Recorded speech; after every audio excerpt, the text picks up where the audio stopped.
CT in this. Before a nigga take off. Rest in peace to take off. Hey, Preem, I feel like daintezjackson today. Look. I ain't gotta be a pimp to tell you that these hoes is messy. Feel like daintezjackson every day when these crazy bitches stress me. Light skinned chick, hard dark, all I act, but she gave me thousands just to play my part. I'm glad it went left, cause you was never right. Worse than your friend praying in the day, scamming at night. I work to put food on my plate. I love when they hate. Bitches working out for 3 years, never lost no motherfucking weight. Don't tell me this is really how it goes. Internet thugging, life goes. All that doxing, no boxing. Alicia was popping. Grab your pistol, we plotting. On they head like a toboggan. Keep my name in her mouth, knowing she don't rock with me. Miss Bougie said blame it on alcohol and her hysterectomy. Hate to see you frown because I let you down. Y'all call me Bozo, I'm John Wayne Gacy clown. I'm built for this shit. Go to war when you ready. Gun to your stomach, pregnant shells in your belly. Cute face, but your body fucked up already. When you sent your pic to Kels, he said seems like you ain't ready. Fuck the terrorist network, are you amazed? I'm the big bad wolf that Levi for Kelly raised. Church, preach, devil, this the gospel. Used to tell me put it on the table, then you grab the liquor bottle. I ain't a killer, but don't push me. At the same time, I'm praying that you push me. Miss Pissy Pussy, speaking of pussy, your whole team is pussy. Your friend actually ate adopted minor child pussy. Your leader actually put his penis in his own daughter's pussy. So y'all pushing P, y'all down with OPP. Land of the frauds, y'all all about that PPP. You was on my team and then you left the group. Pleasure P. You donated $1,500 to own my radio loan. Secondly, you gave me $5 alone throughout the time. That's $2,000 right there. And then you were sending me money alone, like 50 here, 100 here, 150 there. And you saying that you were supporting the channel. But when me and you was rocking, I was the only channel you were supporting. Don't lie. You set out your own mouth. I ain't supporting nobody else. I'm only supporting you. You and Levi's all I rock with. I showed the messages. So if you got a lot of kicking, that's you. But I ain't gonna lie about shit. I'm thankful for your support. But when you wanna get out here and act the ass, I'ma act the ass with you. You tried to do what your homie do. You can't buy me. I can't be bought. I'm a real ass nigga. And I'm a street nigga at that. So if you wanna keep buying, I'ma let you buy. But the problem is you never got the product. So all that shit you talking, I ain't never like him, I ain't da. But wasn't it you that came out the shower in Miami and said, so what if I do mess with Dana? Make it make sense. Sad. Because you got a lot of good potential. But you can't put down the bottle. Sad. You can be a good mother, but you can't put down the bottle. I guess the truth always hurt when it come from a motherfucker that you never thought it'd come from. CT in this. Before a nigga take off. Rest in peace to take off. Hey, Preem, I feel like daintezjackson today. Look. I ain't gotta be a pimp to tell you that these hoes is messy. Feel like daintezjackson every day when these crazy bitches stress me. Light skinned chick, hard dark, all I act, but she gave me thousands just to play my part. I'm glad it went left, cause you was never right. Worse than your friend praying in the day, scamming at night. I work to put food on my plate. I love when they hate. Bitches working out for 3 years, never lost no motherfucking weight. Don't tell me this is really how it goes. Internet thugging, life goes. All that doxing, no boxing. Alicia was popping. Grab your pistol, we plotting. On they head like a toboggan. Keep my name in her mouth, knowing she don't rock with me. Miss Bougie said blame it on alcohol and her hysterectomy. Hate to see you frown because I let you down. Y'all call me Bozo, I'm John Wayne Gacy clown. I'm built for this shit, go to war when you ready. Gun to your stomach, pregnant shells in your belly. Cute face, but your body fucked up already. When you sent your pic to Kels, he said, seems like you ain't ready. Fuck the terrorist network, are you amazed? I'm the big bad wolf that Levi for Kelly raised. Shush, preach, devil, this the gospel. Used to tell me put it on the table, then you grab the liquor bottle. I ain't a killer, but don't push me. At the same time, I'm praying that you push me. Miss Pissy Pussy, speaking of pussy, your whole team is pussy. Your friend actually ate adopted minor child pussy. Your leader actually put his penis in his own daughter's pussy. So y'all pushing P, y'all down with OPP. Land of the frauds, y'all all about that PPP. You was on my team and then you left the group. Pleasure P. You donated $1,500 to own my radio loan. Secondly,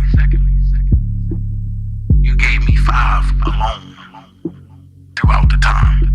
That's $2,000 right there. And then you were sending me money alone, like 50 here, 100 here, 150 there. And you saying that you were supporting the channel. But when me and you was rocking, I was the only channel you were supporting. Don't lie. You set out your own mouth. I ain't supporting nobody else. I'm only supporting you. You and Levi is all I rock with. I showed the messages. So if you got a lot of kicking, that's you. But I ain't gonna lie about shit. I'm thankful for your support. But when you wanna get out here and act the ass, I'ma act the ass with you. You try to do what your homie do. You can't buy me. I can't be bought. I'm a real ass nigga. And I'm a street nigga at that. So if you wanna keep buying, I'ma let you buy. But the problem is you never got the product. So all that shit you talking, I ain't never like him, I ain't da. But wasn't it you that came out the shower in Miami and said, so what if I do mess with Dana? Make it make sense. Sad. Because you got a lot of good potential. But you can't put down the bottle. Sad. You can be a good mother, but you can't put down the bottle. I guess the truth always hurt when it.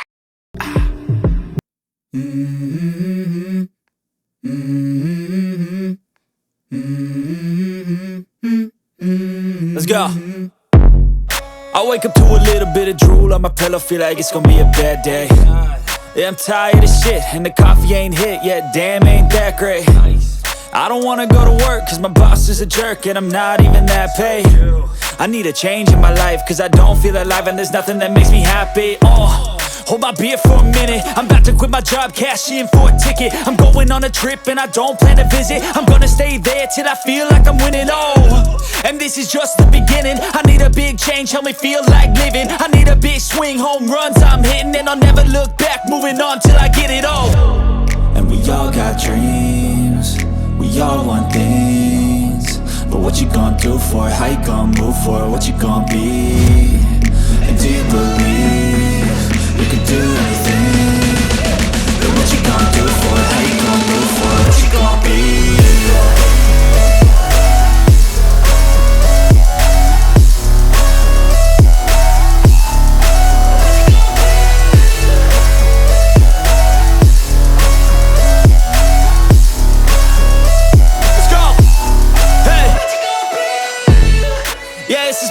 My strife, my right to fight, to die on.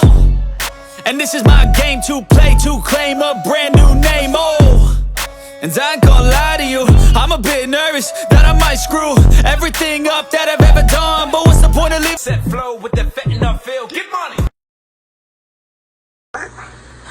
ACP, do you see this? Look, if it ain't official DanaJay, Prima Donna News, I don't even want to see it. What? Say you love it, what you gonna do now? Hope you're ready, cause I'm really about to put it down. Girl, you know that I will never disrespect you. We love tomorrow, but tonight I wanna spend you. That ass girl, gotta make it last down. Start off slow, then I'ma beat it up.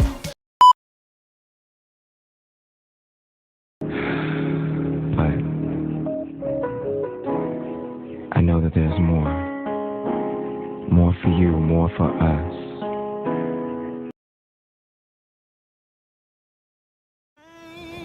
Children, rain all night long. Didn't it all, oh my Lord, didn't it rain? Didn't it rain, children, rain all night long? Didn't it all, oh my Lord, didn't it rain? You can't run from it. You can't deny it. You can't pass it off. It's your call. God knew what he was doing. He knew who he was calling.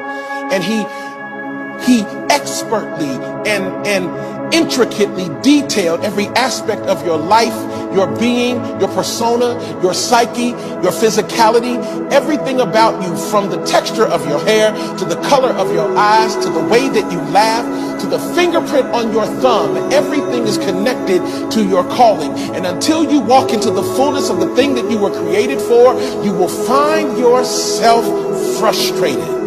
You're called.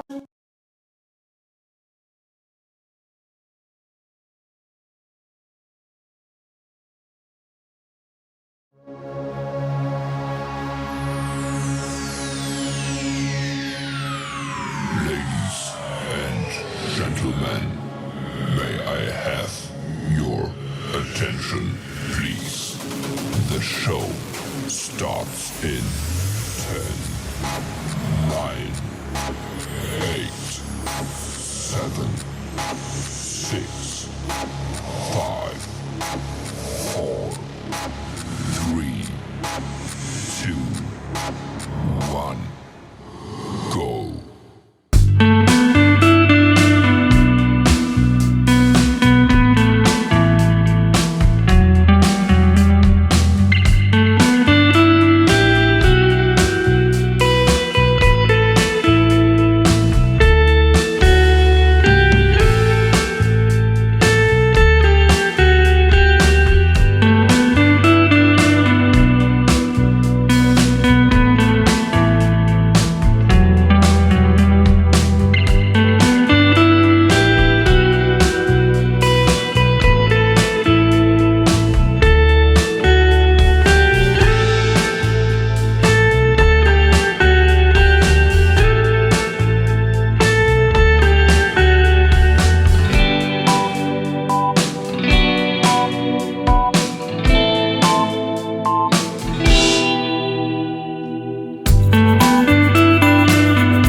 Going back, and I'm taking y'all with me in the first class cabin on the Ass Whooping Express. All aboard! Woo woo!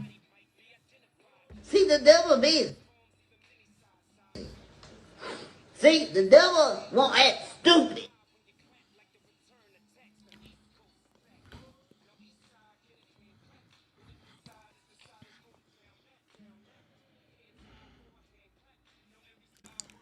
Y'all know what time it is. Let's go. Check, check, check, check, check. Hey, hey, ride with me. Let's go. Ride with me. Let's go. Y'all know what time it is. We about to have some fun. Let's turn this bitch up real quick.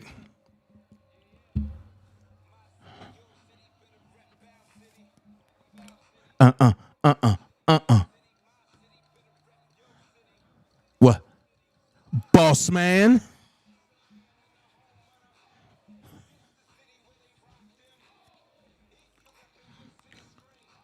East side, west side.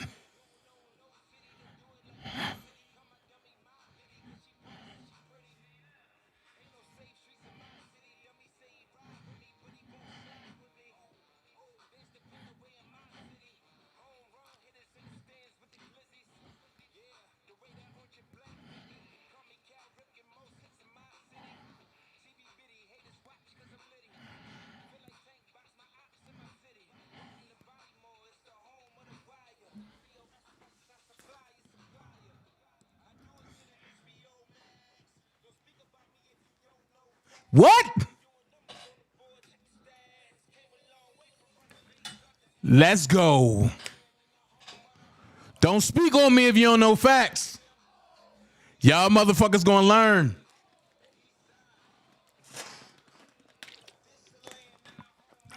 That I ain't the one to be played with.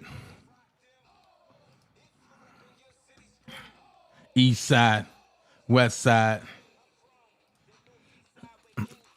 Boom.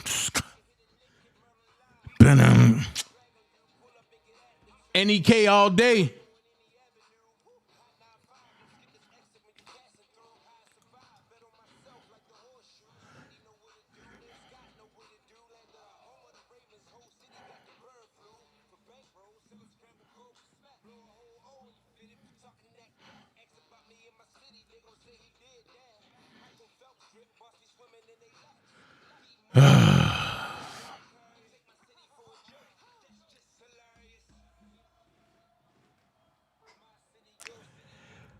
Yo, what's up, Dream Team? I gotta end it real quick like that. But what's going on? What's going on? Shout out to the best team in the land. Dream Team is in the building. If y'all can hear me out there, give me a hell yeah, man. If y'all can hear me, just give me a good hell yeah. That's all I need to know. If y'all can hear me, give me a good hell yeah. Oh, man, come on. Come on. If y'all can hear me, give me a good... Oh, wait a minute. That's the wrong one. If y'all can hear me out there, give me a good hell yeah. Oh, man, just knocking it out. Shout out to everybody that's on Instagram. What up, Sharice? What up, Old Jackson? What's going on? What up, everybody that's watching? Everybody that's over on Wimpkin, what's going on? To my Twitch family, what's up? What it do? How you living? Y'all know how we do on Twitch. What up? How you do? How you living? Shout out to the Twitch folks. I'm monopolizing every platform. I'm about to make everybody sick. Because they like, oh my God, how do you do it? Easy. Easy. Shout out to everybody that's on my locals. But if you on YouTube, at the bottom of the box, it's a $. That is a $, but I have it's a box that got a $sign in it. It's called a super chat. You can use that if you want to donate to the channel. Anything that goes there goes directly back into the channel. If you want to send anything to me, you can send it to my Cash App, $OfficialDanaJay. If you want to send it, if you want to Zelle me, and you can Zelle me. But I must start here. I'm tired of the bullshit. I'm going straight for the gusto. I'm going straight for the gusto. People don't understand, but I talked about Trump yesterday. I talked about how they trying to set him up and everything and this and this and this and this. And I sat back and I watched people do things. But before I go there, I'm going to go here. This is a direct shot. This is no innuendos. This is no subliminal drunk bitch. And I got to go there. You think, what up, Dovey? How you doing, Dovey Milton? You think posting my son, now watch this. You think posting my son and what's going to get to me, right? And you putting captions up there that's not true. I get it. Okay. I get it. Now, as I looked at the messages and the replies, I see people talking and, oh, what's going on, this and this and this. And I'm gonna send a direct shot to all of y'all. I'm talking about Shelby, all of them motherfuckers over there that sat back and said, oh, Dana was talking about your family and Dana's doing this, Dana wrong. All of y'all that went from platform to platform, but it said I was wrong. And I didn't say nothing negative about any of her offspring. Well, fuck that. I didn't say nothing negative about her son because she don't have a daughter. I didn't say nothing negative. I haven't even said nothing about her. But now that my son is posted on her page, ain't none of y'all saying nothing, right? When I retaliate, I don't want to hear a motherfucking thing. When I retaliate, and it's coming, and it's going to be nasty. When I retaliate, I don't want to hear nothing. Don't say, oh, Dana, you gone too far. Oh, Dana, oh, you wrong. Don't say nothing. Because what I see what y'all doing is y'all aid and abet that bitch. But then when people respond, we fucking with that bitch, right? So I'm not supposed to love my offspring. I'm not supposed to care about my offspring, right? I'm about to show you how deep this about to go. I'm about to show you where this about to go. And can't nobody tell me how to respond. That's the beauty in all this. Can't nobody tell me how to respond. I got you. I got you. Time to respond in the most heinous way ever. But I will say this. For people to say a high school graduation is the most important part of life and a deadbeat ain't even there, I got one question to ask. Who took the pictures?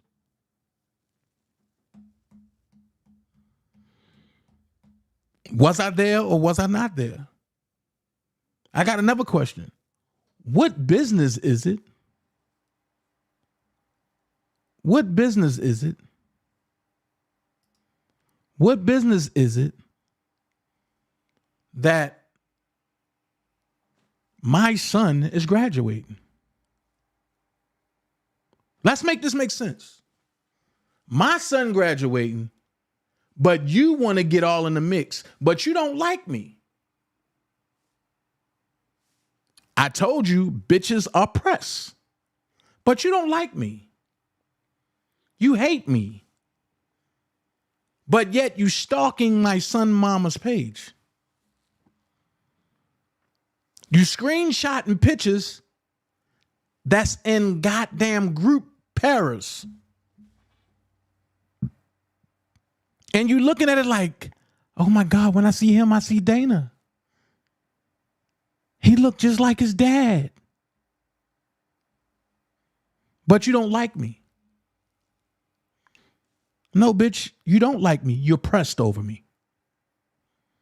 And I sleep good. Knowing that a funky pussy, a dischargy pussy bitch is stressed over me because I don't go that way. I don't give her attention. You're going to pay for that though. Because my kids, my offspring are not on the internet. And you trying to exploit my offspring thinking that it's going to get me, thinking that I'm going to say something bad about my son, mama, or anything, just so you can try to run back and do lingo. No. Guess what? I'm good. I'm self-made. But you don't understand just where this is about to go. You really don't understand. I'm going to show you, but I can tell you. You barked up the wrong tree. Now you can't go up no further and you can't go back down. Checkmate. I'm about to show you just how devious I can get. I'm about to show you. I'm about to show you just how devious I can get. You about to see. You played with the wrong one. And all these times you talk about, he called CPS. I ain't never called CPS on you. I might have said I was going to do it, but I ain't do it. CPS is too small. I'm about to drain that swamp. You should have thought about that one. You should have thought about that one. But see, you drew first blood. So the problem is, she don't know shit about me. And you trying to go and fraternize with a woman that I haven't been with in 14 years, in 14 years. She don't even know me. Just like I don't know her. We have evolved. She's a great mother. She's a good friend. And shout out to my son mother, because you're holding it down.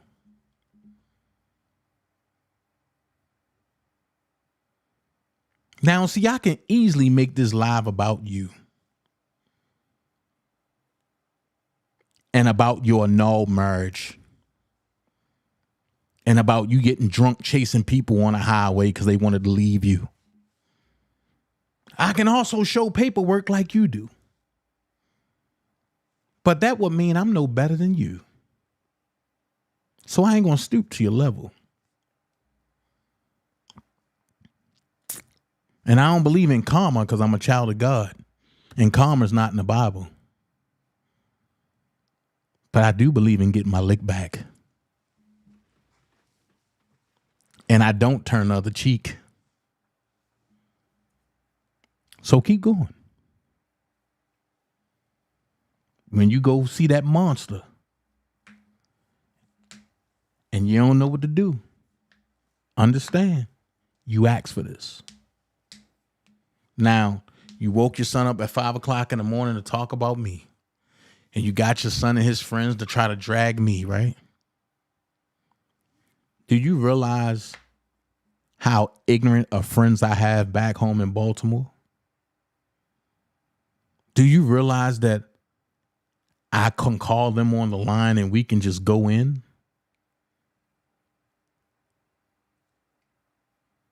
All of my friends ain't straight edge. But you do know my son got aunts, right? That's not taking that pretty well.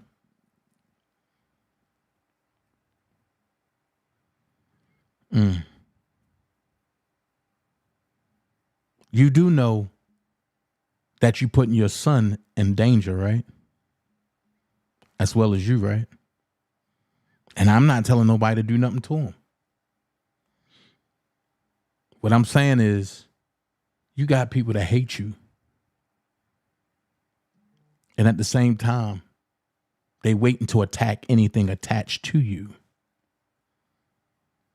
And I'm telling people, no, it's not worth it.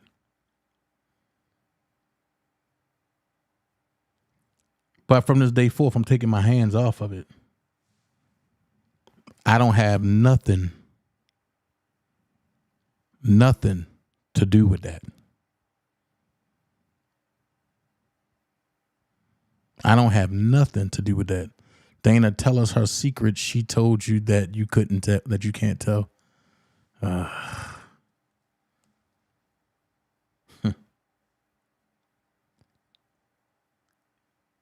You are starting a war that you can't handle. And you think these YouTube people are going to help you. And you think you drinking is going to give you the courage that you need. Stop.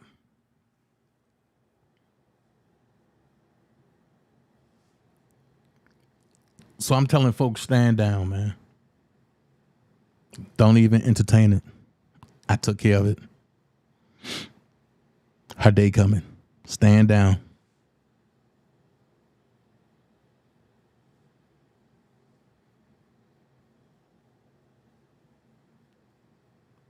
You sat up here and you cried about you putting your son on the internet and then somebody reposting it, and you carried on. You filed 900 police reports. You don't think I have them?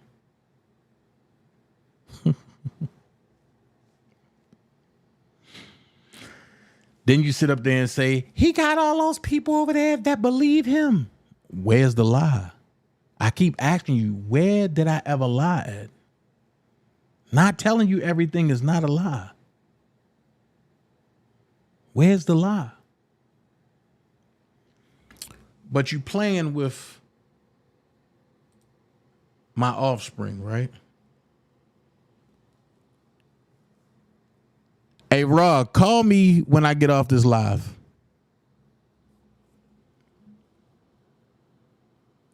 Hey, Jay, call me when I get off this live. This is your neck of the woods.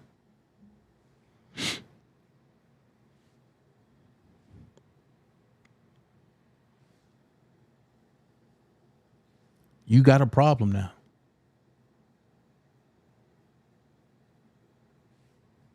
And this is what you done. Not me. You put my son picture, graduation picture, on your community wall and put the most hellacious shit as a title up there.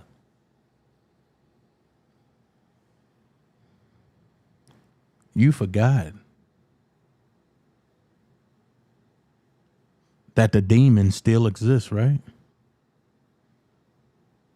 You forgot that the Joker still rocks with Dana, right? You forgot that Gacy still rocks with Dana, right? Okay. All right. All right. All right. I ain't telling you my next move. I just hope you're ready. That's all.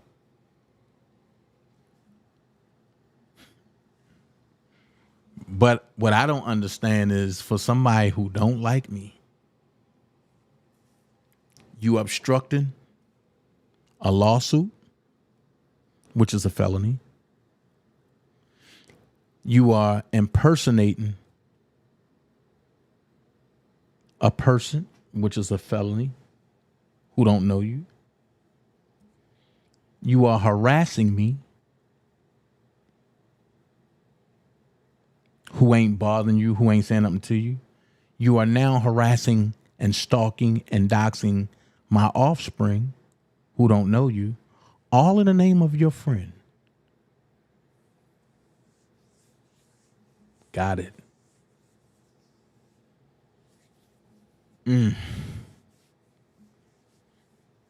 If you don't respect the law, how do you expect the law to help you?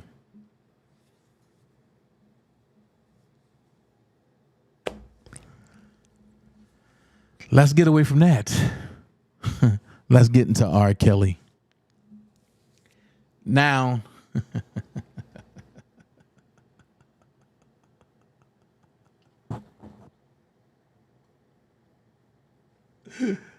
oh man. Sometimes I feel it coming the way it should come.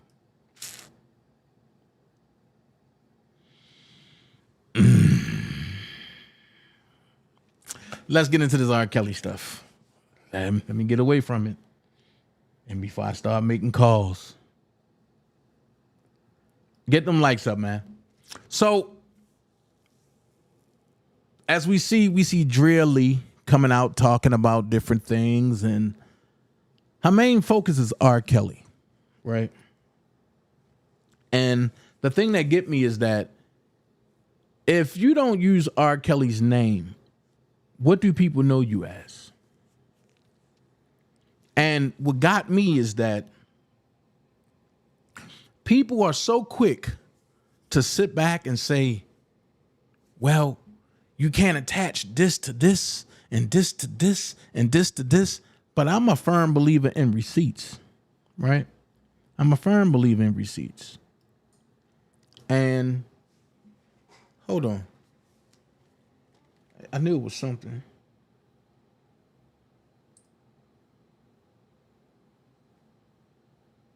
I'm a firm believer in receipts. This little girl did not call me today. And she said,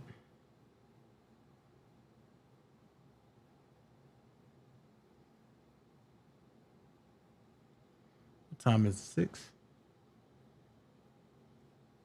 Okay, I'm a firm believer in receipts. And what up, Novella? And with the receipts, you can't go wrong. So I told everybody years ago, I said, without Don Russell, Rob does not, hey, Miss Hot Pink, hey, Novella. I said, without Don Russell, Rob does not have a New York case. I don't know, but I found these results. Right? Do not have a New York case. I was told that, oh, you can't say that because you can't say that Don Russell this, and this. Okay. I understand how people selectively jump on different things. What up, Sheila? But what I don't like is how people that's supposed to be rocking for Robert Sylvester Kelly kind of slip away and have second thoughts. But you're human, so I guess you're human. I guess you was manufactured by the government. So you have that right to believe what you want to believe, right? And I'm going to show you a series of things. I'm going to show you a series of facts. I'm going to show you a series of receipts. Now, I know people say, oh, stop talking about faith. No, I'm not. I'm not. Because first things first. What up, Jason Finch? First things first. This lawsuit, right? It ties into my triple Jeopardy. First, you sought monetary gain, right? First, you sought monetary gain. If you really look at this, Lizette brought this lawsuit against Donnell Russell. Then Lisa Van Allen joined. Then Kelly Rogers joined. Then Faith Rogers joined. Then Roderick Gartrell joined. And Jim Pratt joined. I got one question to ask you. And I need y'all to make this make sense. These folks filed a lawsuit against R. Kelly, but none of the other people that were there at the screening filed anything. So the question that you have to ask is it that they don't never want to work for nothing, or do they want to get everything off of R. Kelly back? Anytime Kelly Rogers, thank you so much, Sheila. Appreciate you. Anytime Kelly Rogers, which is Faith Rogers' mother, is joining in a lawsuit when she know that her daughter never had herpes or don't have herpes. Make this make sense. But this is in the Supreme Court of the state of New York, county, of New York. And this is the judgment that, what is that dude? What is that dude, but that always want to be in front of the camera? He a lawyer, but he want to be in front of the camera when it's a high profile case. What is that lawyer name? The real black one. The one that followed the NAACP around all the time. Benjamin Crump. His office helped him get, I guess, a judgment in this, right? But Jennifer Bonjean is going to rectify that. So you have these folks that's suing, right? Roderick Gartrell is Lisa Van Allen's boyfriend. Jim Pratt always hated Rob. Always hated Rob. So I understand that. Then it says, you are hereby summoned to answer the complaint in this action and to serve a copy of your answer, or if the complaint is not served with this summons, to serve a notice of appearance on the plaintiff's attorney or attorneys within 20 days after the service of this summons, exclusive of the day of service, right? Then it says, where service is made by delivery upon you personally within the state or within 30 days after completion of service, where service is made in any other manner.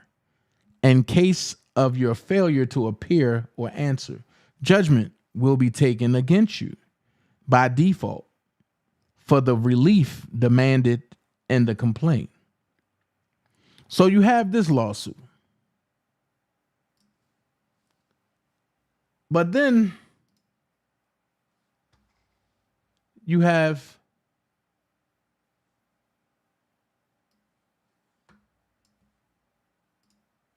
these lawsuits. And what get me is, one thing about me is that you can't play on my top. And especially about somebody that I'm cool with, I care about, or I love. You feel me? So, Faith Rogers. This is the Faith Rogers joint, right? It says, you know what I mean, this is the Faith Rogers complaint. And I'm just going to show you and I'm going to break it down, right? So the case was disposed, all that, right? Boom. So it says, by order of this court, dated July the 27th, 2023, plaintiff's motion related to discovery was granted only to the extent that all parties were directed to appear for an in-person conference on September the 19th, 2023. On September 19th, 2023, plaintiff's counsel failed to appear as directed, and the matter was adjourned at the conference. The court was informed by defendant's counsel that the reason for the lengthy pause in discovery was because the parties agreed to same until culmination of defendant's criminal case. On October the 31st, 2023, plaintiff's counsel again failed to appear. The court issued an order scheduling discovery and set a status conference date. On March the 7th, 2024, plaintiff's counsel failed to appear for the third consecutive conference. The court issued another order related to discovery and scheduled yet another in-person conference. Further, that order expressly provided that a failure by plaintiff's counsel to appear at the subsequent conference would result in dismissal of the action. On May the 21st, 2024, plaintiff's counsel failed to appear on the fourth occasion, as the court can discern no justifiable excuse for plaintiff's willful pattern of non-compliance with the court's orders, even despite issuance of a conditional order of dismissal. The court is obliged to act. See Uniform Rules for Trial Court. Now watch this. Here's where you're going to get shook at. What Faith is not telling people is that her lawyer dropped her. Her lawyer dropped her. On top of serving a 5-year sentence. Her lawyer dropped her. So you see the notice of appearance. You see this? You see all this, right? And say Charles Tucker Jr. and the Tucker Moore Group and hereby represent until the Supreme Court of the state of New York for New York County as follows, right? I have been retained by the plaintiff, Faith Rogers, on the above referenced matter. But here's the problem. If you look at the way this is going, Faith thought she was going to get paid from the federal trial because that's what she was promised. Then it says, I am an attorney licensed to practice in the state of New York. I am hereby requesting any and all future correspondence be sent to me at the below stated addresses. I am duly qualified to represent my client in an ongoing Supreme Court proceedings. I hereby attest that the facts stated above are true and are based on my personal knowledge. Now watch this. How can this joker have personal knowledge if he just getting on to the case?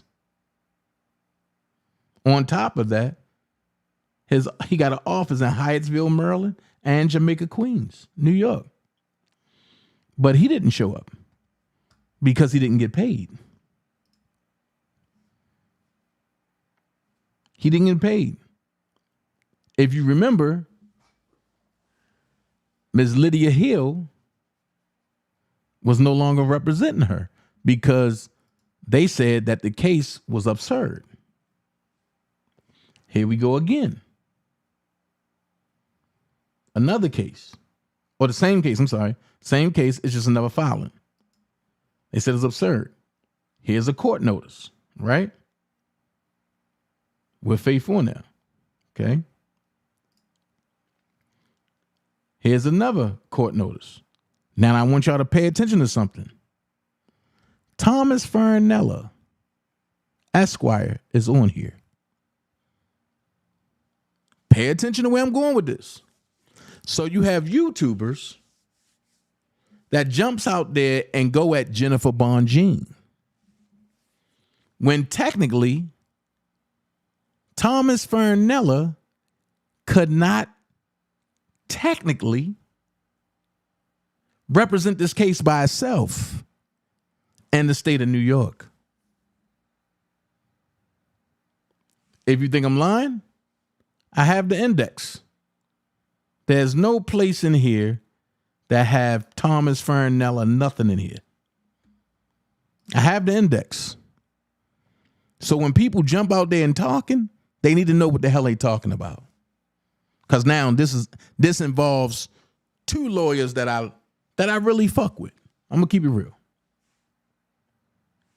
So there's no index for Thomas Fernella to be a sole lawyer to represent.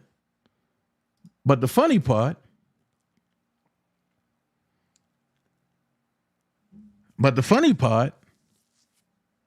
this is a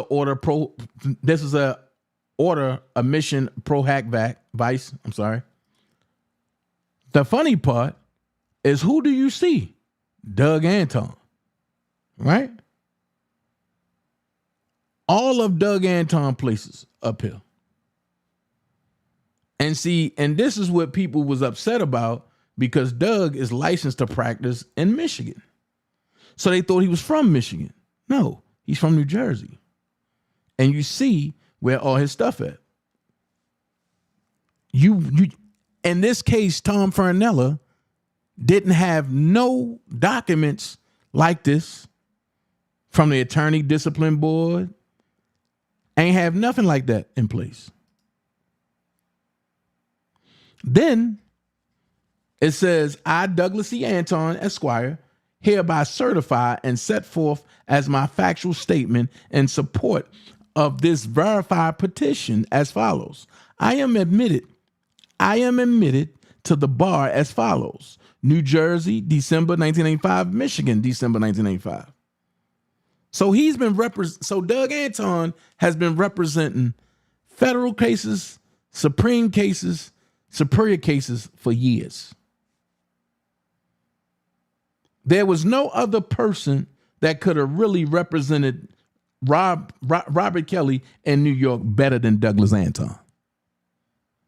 And I said that.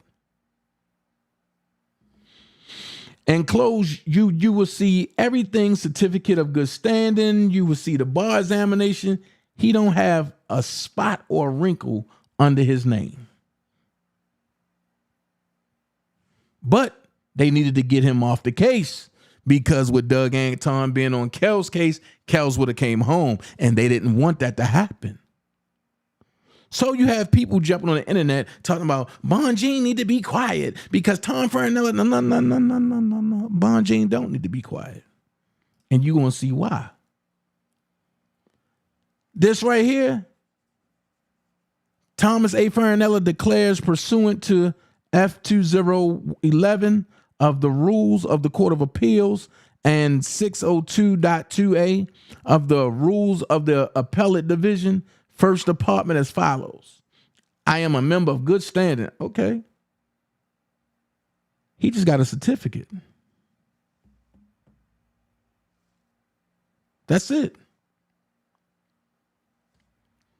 Where Doug had everything, as y'all seen. Let's keep going. Here's a motion.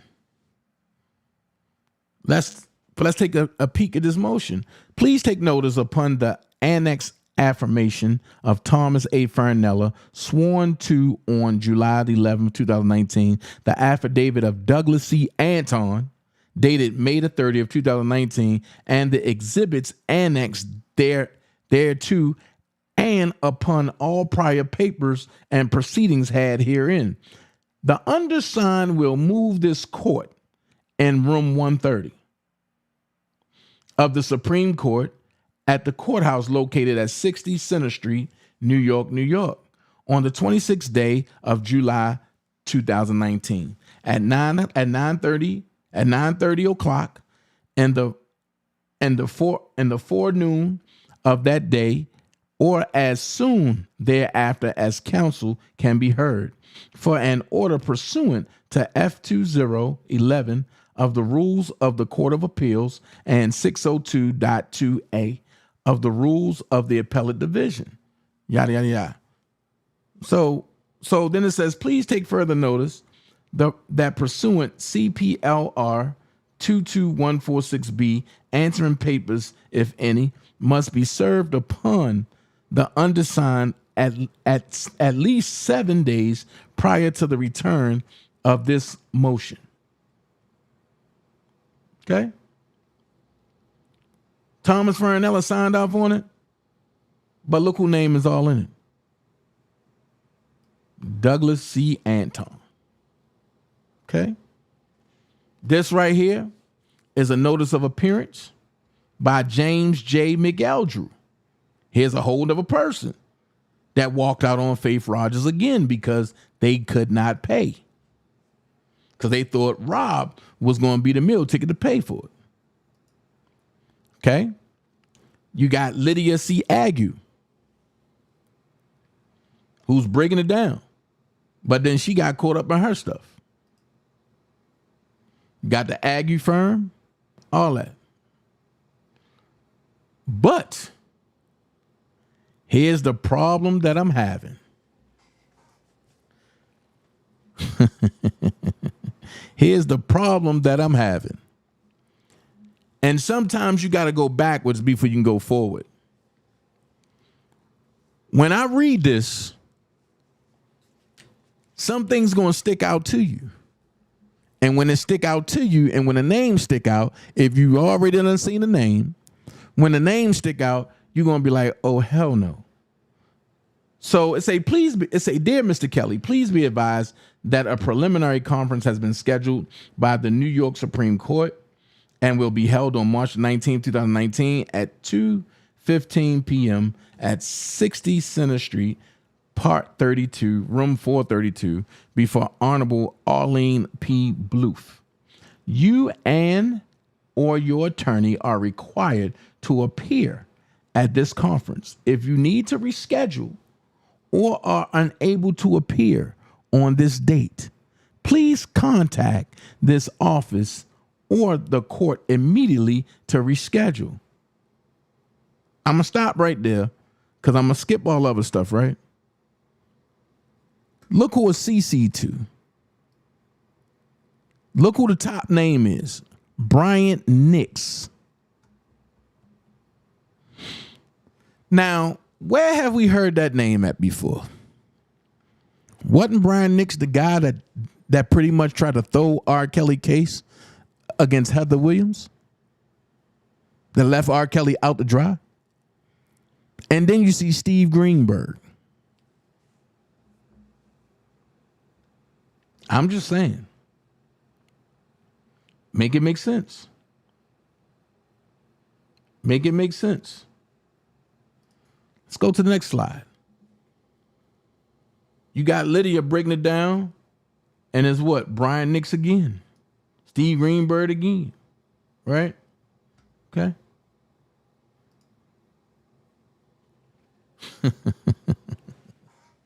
Here's the crazy part.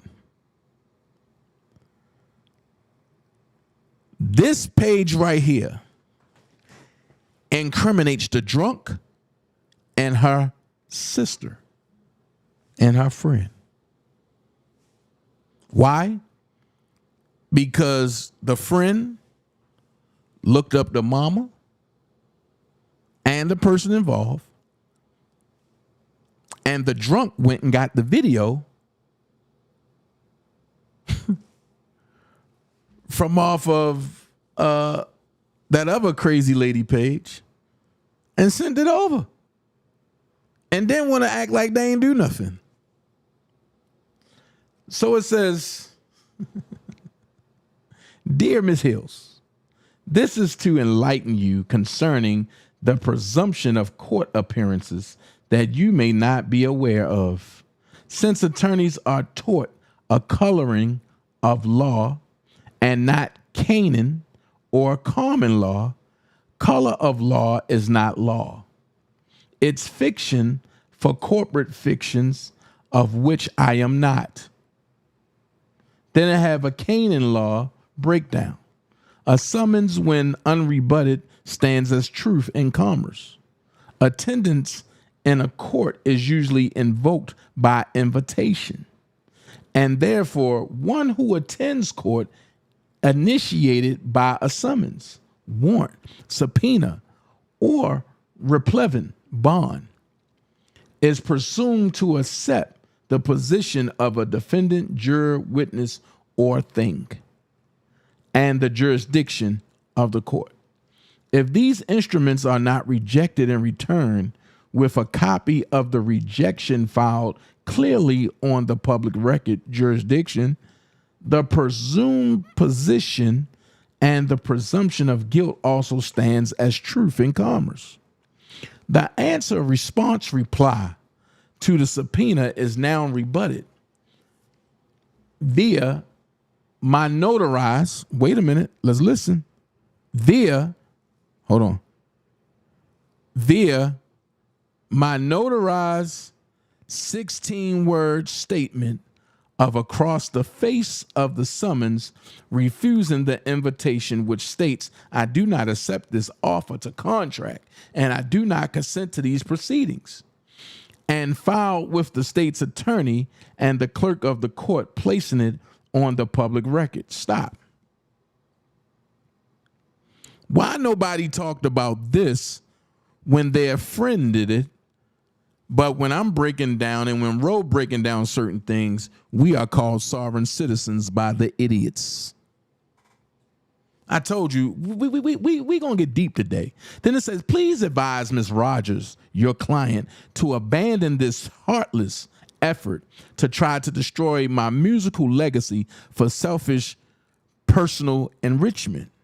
If she persists in court action, she will be subjected to public opinion during the discovery process. For example, my law team is prepared to request the production of the medical test results proving the origin of her STD claim, as well as 10 personal male witnesses testifying under oath about her sex life in support of her claim, and complete records of her text FaceTime message exchanges, which will be reviewed to match and be authenticated by the recipient to ensure that there are no omissions or deletions. Hold on, stop for a minute.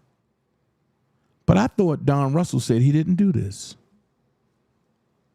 Then it says, if Ms. Rogers really cares about her own reputation, she should cease her participation and association with the organizers of the negative campaign. Counteractions are in the developmental stages and due to be released soon. Now, wait a minute. Since when Rob started writing like this? See, these are the things that people don't want to talk about, because now that these things are coming back into play, you got to go back to the beginning. And the beginning is this right here. Who sent this over to Doug Anton? And what I learned is I'm not covering none of these fools again. And then when you look at it, look what it say. June Barrett, all rights reserved. June Barrett, CO 1826, all rights reserved, right? Now watch this. You can't put paperwork in a court and you're not even a notary. So my question is, how do you help get Don Russell locked up and then go join Don Russell while he's locked up? Make this make sense. Hey, Lord TT, how do you help get Don Russell locked up, but then want to go join Don Russell while he's locked up?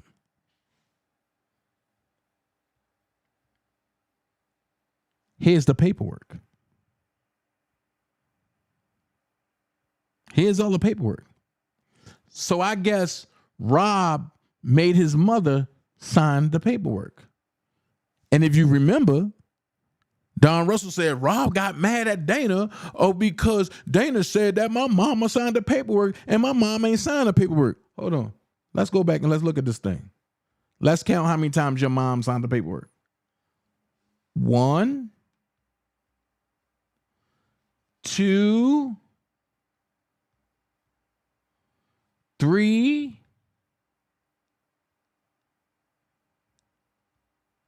4,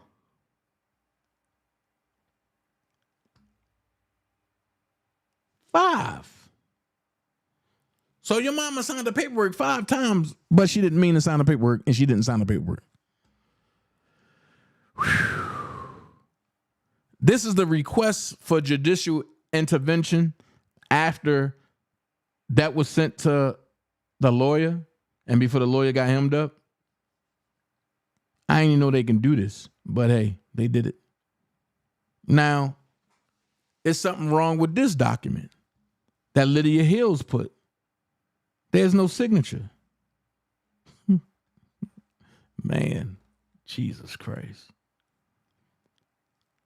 Then this right here is a request for a preliminary conference in the case. This affirmative action of service in the case. This right here is the total lawsuit. This is the total lawsuit, which mirrors what the federal government put out there. Now, this right here came before the feds in New York came and got robbed. Watch this. Everything that the feds said is right here, which means the federal government didn't do no homework. They took what Faith Rogers said and ran with it. If you think I'm lying, watch this. Unfortunately, the facts and background of this case are not unique. This is a run-of-the-mill R. Kelly sexual abuse case. For over 20 years, women across America have been victimized by defendant R. Kelly and have filed eerily similar claims. Plaintiffs' complaints below and the complaints of countless victims routinely outline R. Kelly's modus operandi, which includes but is not limited to the following. R. Kelly pursues teenage underage girls. That's the first thing. So my question is, if R. Kelly pursues teenage and underage girls, right? Why didn't he pursue you, Faith, but you pursued him and you was of age and you paid for your own travel? Let's make this make sense. R. Kelly lures teens into what appears to be a genuinely meaningful relationship. Okay, you wasn't a teen, Faith. You were grown. Kitty Jones was grown. Drea Lee was grown. All these folks was grown. And he have an open door policy. You can come and go as you please. So where's the facts of the team when all of y'all were grown? Then it says R. Kelly videotapes himself having sex with teen without her consent. My question is, what do this have to do with Faith? R. Kelly begins grooming teen into his sexual inner circle. But what did this have to do with Faith? Because this lawsuit was filed before Faith. R. Kelly engages in abusive, manipulative, and controlling behavior designed to mentally break teen. But what did this have to do with Faith? This is Faith's lawsuit. R. Kelly coerces the teen into repeatedly compromising and humiliating sexual conduct to appease his deviant sexual predilections. And what did this have to do with Faith? Faith wasn't a teen. R. Kelly infects teen with sexually transmitted disease. Okay, who's the teen? And what does this have to do with Faith? Stop. I do believe this is the nature of action. And when you look up, this say Faith A. Rogers versus Robert Sylvester Kelly, a.k.a. R. Kelly. So my question is, what do this have to do with Faith? Because Faith was grown. Now you understand. I told you, can't nobody put this together better than I can. Now you understand what the meeting was about at O'Hare Airport. Because this was just sitting there. And Lydia got locked up. And wouldn't nobody touch it because it sounded janky, right? So they had to go meet at O'Hare with Kim Fox. So Kim Fox can put the "I'll call out." If you've been a victim of R. Kelly, call in. And then they had to make sure that surviving R. Kelly pointed the teen. So they destroy him in public opinion. And when they destroy him in public opinion, it makes Faith seem like she's credible, and it overlooks the fact that Faith was grown. Because now, when you see surviving R. Kelly and you see all these people saying they got this done by R. Kelly and this done, you don't even think about teen because you don't get that far. As far as you get, you see R. Kelly infects, R. Kelly coerces, R. Kelly engages in abusive, manipulative, and controlling behavior. R. Kelly begins grooming. R. Kelly videotapes himself having sex. R. Kelly lures teen. R. Kelly pursues teenage. At that part, you turned off and you saying, man, this nigga a monster. When technically he's not.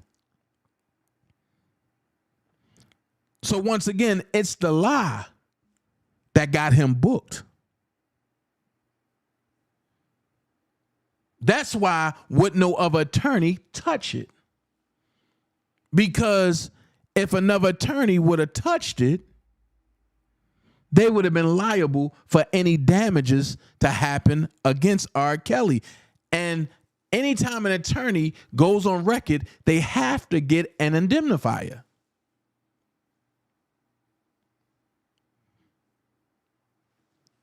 See, I purposely sat on this because I wanted to see who was going to talk about it, who was going to break it down, who was going to make it seem good. And my Keith Sweat voice, nobody. So when I tell you the New York case was easy, because I knew about this. I knew what it was consistent of. So when people say, oh no, Azriel was the star witness. She was only the star because she was labeled a star because she was the last to be there.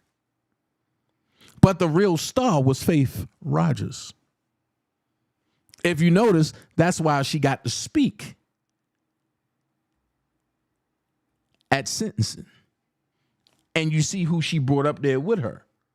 Her father and her homegirl. So when you look at this, all 22 pages, it's the same thing that's in the federal joint. Word for word.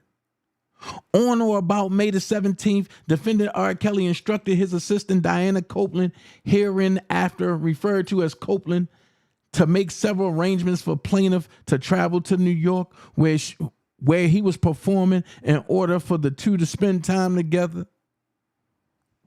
When have that became a crime? If I'm busy and I'm dating you, what up, Mr. Lieber? If I'm busy and I'm dating you and I want to meet you, I'm going to tell my assistant to do what? Handle that. When have that became a crime? Then it says, following his performance, defendant R. Kelly bombarded plaintiff's hotel room and initiated unwanted sexual contact with plaintiff. How many people believe that shit? Following his performance, he bombarded the plaintiff's hotel room. Listen, when you finish performing, you don't want to be interacting with nobody. You tired. But because Rob knew he had company, he went up there to entertain. Now, I'm going to ask this question. If I'm flying you out and we already been intimate and sexual, or should I say sexually intimate on both levels, what is your expectations for you flying out to see me? Because you definitely wasn't coming to the show. So what is your expectations to come to see me? You wanted Johnny Goodwood, right? That's what I thought. So when I tell you they put this together, now watch this. Plaintiff had been screened for STDs and was found to be disease-free immediately prior to her introduction to defendant R. Kelly. Hold on. Watch this. Oh, that's coming up soon. Listen, thereafter, and as a result of sexual contact with defendant R. Kelly, plaintiff contracted and was diagnosed with herpes. So if you contracted herpes and you was diagnosed with herpes, why your mother come out and tell the world that you never had vaginal herpes?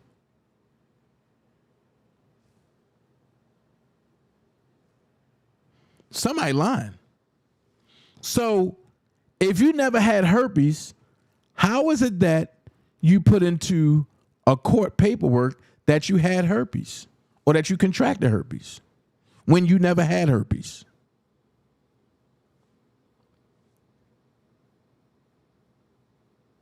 I do believe I have that audio somewhere around here.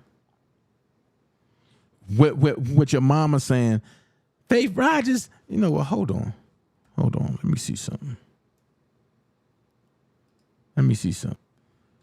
Because see, folks don't understand how serious this is.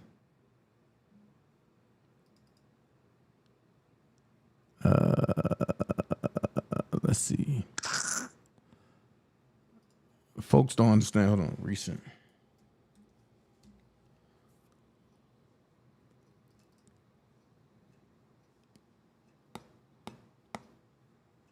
And folks get mad when you start breaking down all the lies. Let me see, Rogers.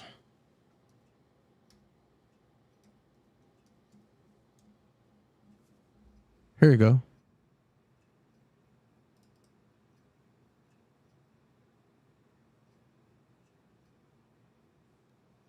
Hold on.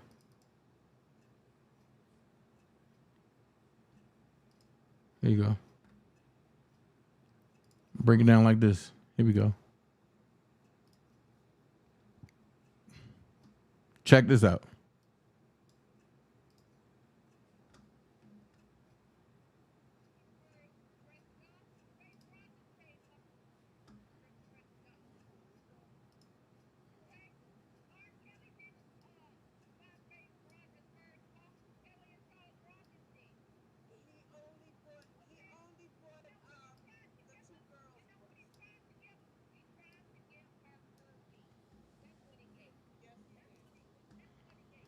Okay, he tried to give her herpes. That's what he gave her, right?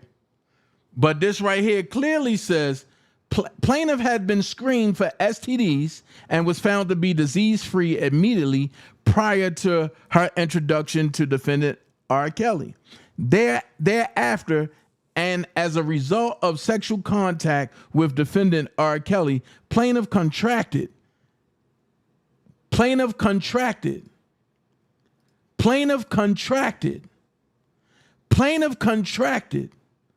and was diagnosed with herpes. Hold on.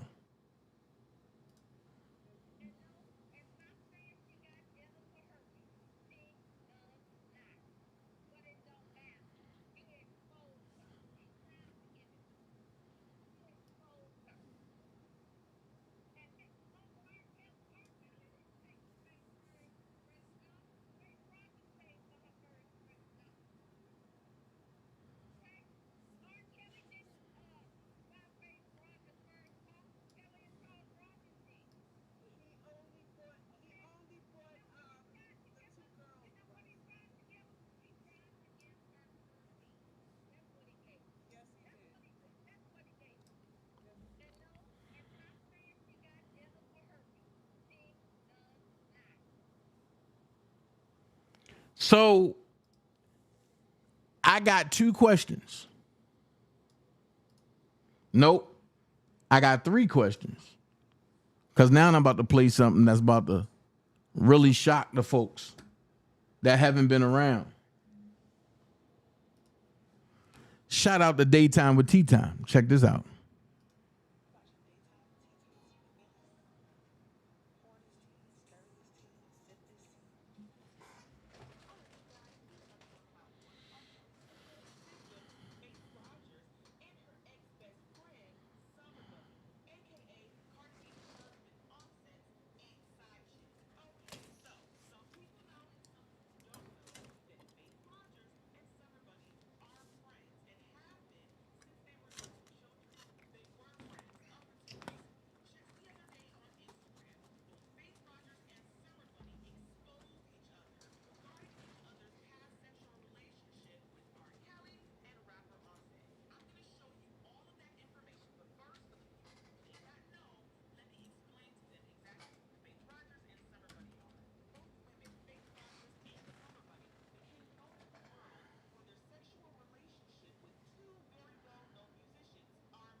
Oh, no sound? Y'all can't hear it? Hold on. No sound. Hold on.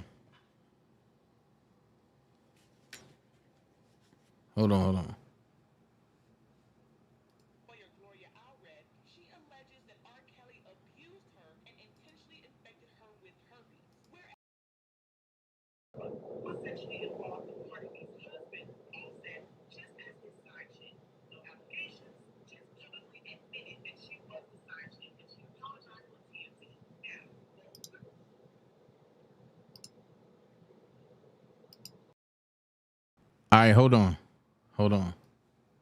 I don't know why y'all saying y'all don't hear no sound.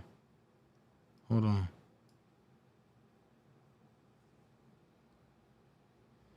My bad. Hold on. Tell me if y'all hear anything now.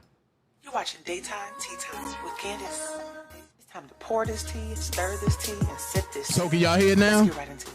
All right, you guys, we're about to talk about one of R. Kelly's alleged victims, Faith Rogers, and her ex-best friend, Summer Bunny, aka Cardi B's husband, Offset's ex-side chick. Okay, so some people know and some people don't know that Faith Rogers and Summer Bunny are friends and have been since they were little children. They were friends up until recently. Just the other day on Instagram, both Faith Rogers and Summer Bunny exposed each other regarding each other's past sexual relationship with R. Kelly and rapper Offset. I'm gonna show you all of that information, but first, for the people who may not know, let me explain to them exactly who Faith Rogers and Summer Bunny are. Both women, Faith Rogers and Summer Bunny, became known to the world for their sexual relationship with two very well-known musicians, R&B legend R. Kelly and rap sensation Offset. When it comes to Faith Rogers' relationship with R. Kelly, Faith Rogers, along with her lawyer Gloria Allred, she alleges that R. Kelly abused her and intentionally infected her with herpes. Whereas her best friend Summer Bunny was sexually involved with Cardi B's husband, Offset, just as his side chick.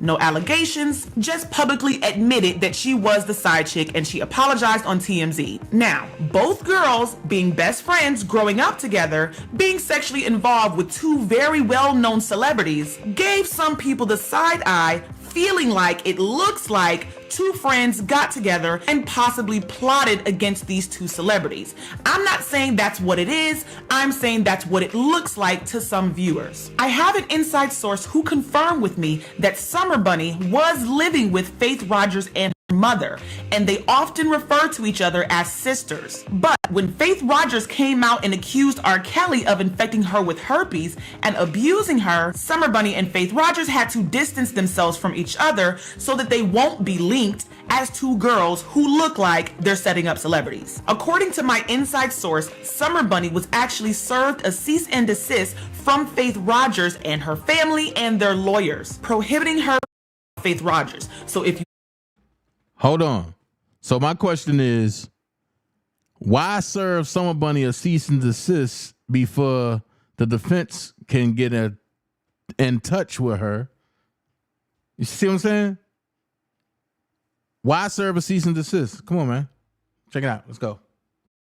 Ever do an interview with Summer Bunny and ask her about Faith Rogers, legally, she's not even allowed to talk about her. Both Faith Rogers and Summer Bunny have taken all precautions to make sure that no one ever links them together as friends. These pictures of them together, along with other videos on Instagram, have been deleted. And like I mentioned, Faith Rogers and her lawyers allegedly sent a cease and desist to Summer Bunny, making sure that there are no interviews or no communication about their relationship as friends. After all of these precautions have been made to make sure that the two girls are not linked as friends, both girls ended up posting on their social media just the other day, linking themselves back as friends. Well, excuse me, Faith Rogers posted on her Instagram story, linking her and Summer Bunny as friends. And it all started with this one Instagram post by Summer Bunny. Summer Bunny posted on her...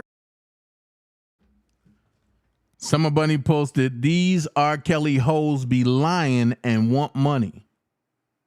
Uh-oh. Uh-oh. Hold on. These R. Kelly hoes be lying and want money.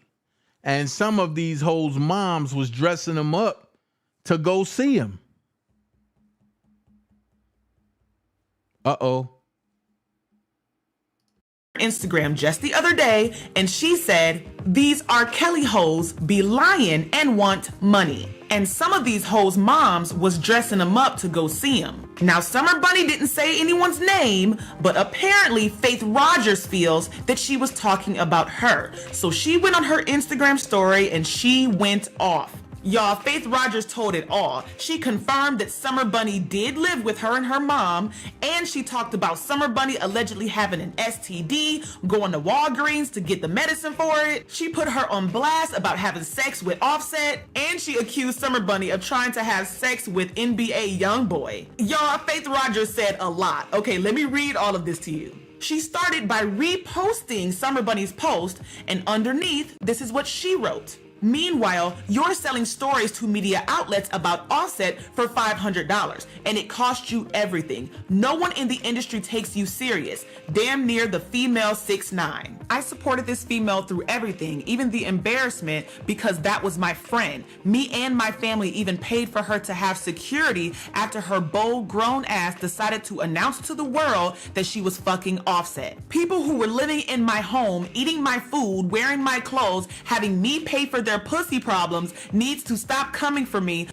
Every rapper with no health insurance tried to get you a better lifestyle and convince you there was more to life than selling and married rappers. The publicist in your bio came from me. My parents took your raggedy ass to buy Gucci panties because you had none and was paying for your flights to work on your music. Don't come for me. Mad because you betrayed me and I didn't want the friendship back. I don't do shit looking for anything in return, but folks will not tarnish my name and family or try to dumb down everything I went through and say it's for some money. And it's even worse when it's from people who literally ate off your damn plate. This is the same Bunny who was my best friend, supported me through my situation, then when she got mad, tried to blast me, but trying to NBA YoungBoy with the same disease. Clown. Bitches couldn't even call their own family for $8 when they pussy was hurting and burning down. You sending shots. Remember, you was at Walgreens throwing chump change for your stupid decision. The same female bashing me for being depressed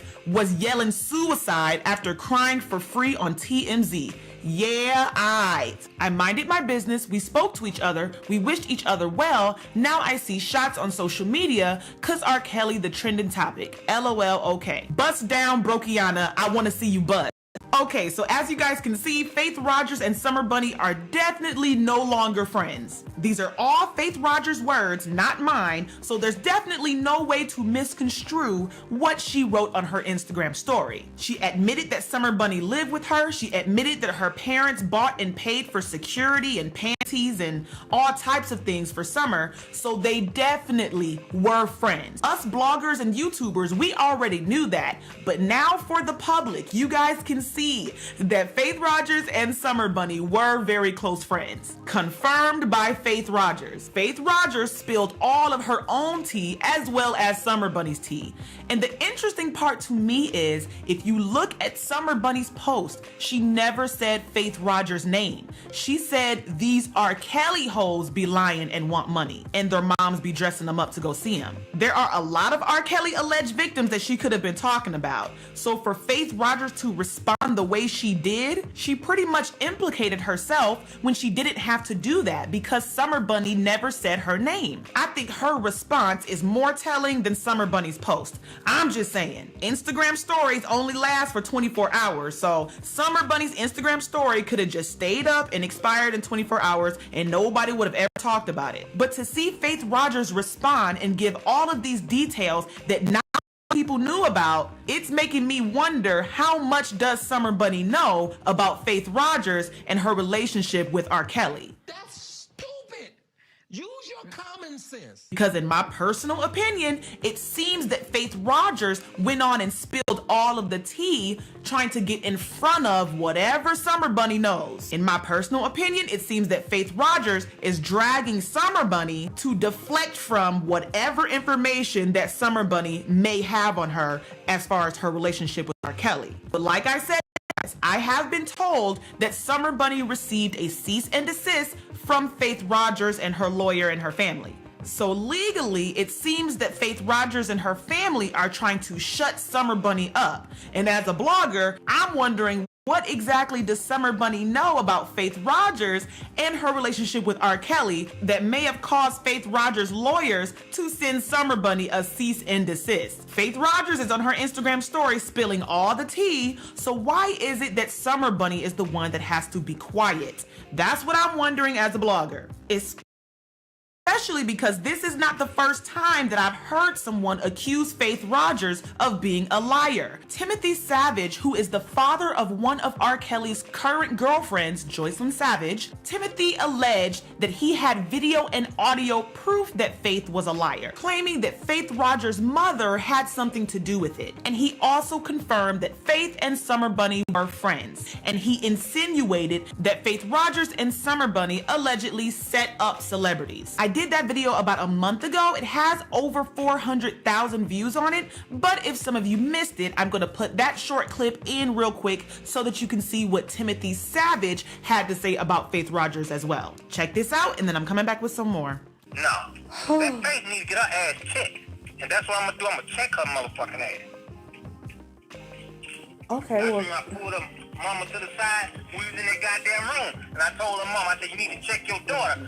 I got 4 hours of motherfucking audio tape and video tape. You need to check that bitch and put her where she belongs, cause her ass is like a loose cannon right now. The people eating up in boxes when they motherfucking ass like a loose cannon. Yeah, she all over the place. The mama can't control that little bitch. Well, maybe she all over the place because she lying. When it comes down to Faith, I'm skeptical about Faith. I don't know. Yeah, that bitch lying. I can let you listen to 4 hours of motherfucking tape. That bitch mama told her to go back and get some more motherfucking proof. I got that shit on motherfucking video and audio. I just trying to hold that shit because my daughter's in a situation. I got that bitch saying that on goddamn tape, video and audio. You can see her goddamn face saying this shit. That's crazy as hell. But I'm not messy like that. I just want my daughter out this shit. I don't want to get involved in that old dumb shit. That's between her and R. Kelly. But when you start threatening my daughter, we got a whole nother motherfucking ball game. I'm not that nigga to be fucked with. And no, we could go to a professional level, or we could go to the hood level. Whatever way you want to take it, nigga. You know what I'm saying? That's just how I am. Okay, so you guys heard that. That was Timothy Savage, the father of Joycelyn Savage, clearly very upset. He was secretly recorded saying all of these things about Faith Rogers. He claims that he has proof that she's lying. Clearly there was some type of disagreement or argument between him and Faith Rogers and her mother. Something happened to where he's saying that he has proof that she's a liar. I don't know what that proof is, but Timothy Savage is the one that said it. Now, in that same conversation, he also discussed his middle child, Jai Savage, aka Jalen, and he talks about Faith Rogers, I guess, allegedly threatening Jalen. And then he goes forward to discuss Faith Rogers' friendship with Summer Bunny. Jalen don't even say nothing to nobody. Jalen don't even want to be a part of this R. Kelly shit. To be honest with you, Jalen got some other shit going on. She don't even want to be a part of this shit. She could have been messing with Summer when Summer was saying all this shit about Offset. She could have easily done an interview with that shit. I told Jalen, leave that shit alone. You know what I'm saying? But what I'm trying to understand is, what is Summer to Faith? Because Kelly kept calling her sister. Yeah, they've been growing up together since day one, from childbirth. Also, this is just the type of shit they do. They just set celebrity. Well, I don't know. Because the Summer thing is... You right. You saying the right thing. You saying it right. They do this type of shit. All the mug shots and shit of Faith. Oh, yeah. I said, this bitch, she don't know who the fuck she fucking with. I don't fuck with people unless they fuck with me. When you fuck with me, then we got a problem. I don't fuck with people like that. Oh, God. Okay. Well, I'll see what I can find. Anything you can find on that bitch, I'm gonna fucking destroy that bitch. I'll see what I can find. But let me take a shower because we got to get ready to check out soon, and then I had to head to the airport. So yeah, you know, and you got that, and then you got the mama. You got the mama breaking it down to you. They go like this.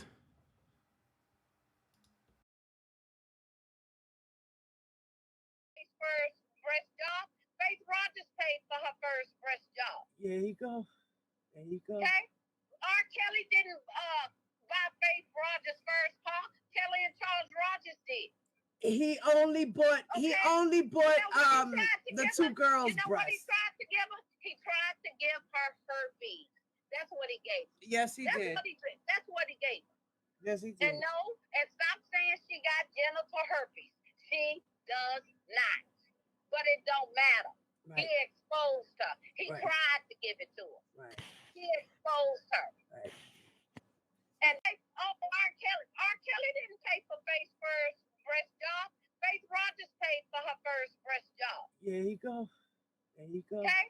R. Kelly didn't buy Faith Rogers' first car. Kelly and Charles Rogers did. He only bought the two girls' breasts. You know what he tried to give her? He tried to give her herpes.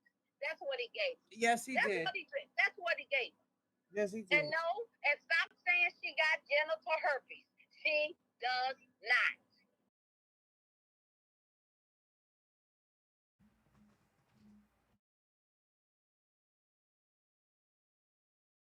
Whole thing is this right here.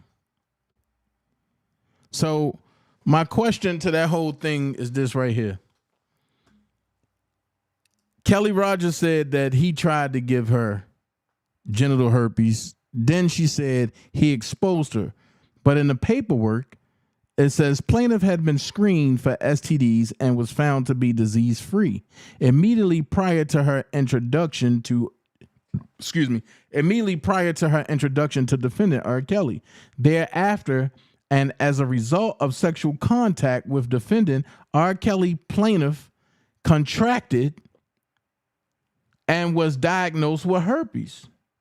Upon information and belief, defendant R. Kelly infected another woman with herpes prior to infecting plaintiff. So now that we know that Faith Rogers ain't never have herpes, we got to go back and question everybody else, because herpes don't pick and choose who they want to infect. It's either you got it or you don't. It's just like this blogging shit. It's either you got it or you don't. And then it says, at the time defendant R. Kelly engaged in sexual contact with plaintiff, he was aware of his infected status. Hold on. When was R. Kelly ever diagnosed with having herpes? But what you need to know is everybody that's walking this face of the earth, you have a strand of herpes in your system, whether it's herpes simplex 1, which is the cold sore. You have that lying dormant in your system. Now, what you don't have is herpes simplex 2. Lord have mercy. If you was born with herpes simplex 2, you need to slap your mama. And then it's like the whole thing breaks down. I have it all. So if anybody want to get this paperwork, y'all can hit my email up and I'll go ahead and send it to you. But like I said, I have the whole thing. Let's keep it moving. Then you got the thing where R. Kelly is hereby summons, right? Okay. Now, have anybody asked yourself, whatever happened to Miss Redwine? And why Faith threatened Miss Redwine? Have anybody asked yourself about that? What made Miss Redwine get off the case? And she's a hell of a lawyer. And she's in Texas and she don't play. Y'all got to start asking yourself the real questions. Now watch this. People were screaming, oh, Jennifer Bonjean need to shut up. Because that lawsuit was about Tom Fernella. Listen. Supreme Court of the State of New York, County of New York, Faith A. Rogers versus Robert S. Kelly, right? Then it says on May the 7th, 2024, a conference was held in this case. The parties appeared as follows. Plaintiff, Faith A. Rogers, by no appellant. Defendants, Robert S. Kelly by Jennifer Bonjean and Ashley Cohen. Jennifer Bonjean got a right to boast about her client. Tom Fernell is not there no more. Neither is Doug Anton. And once again, counsel failed to appear for the third consecutive discovery conference. Why? Because Ms. Lydia James is in jail.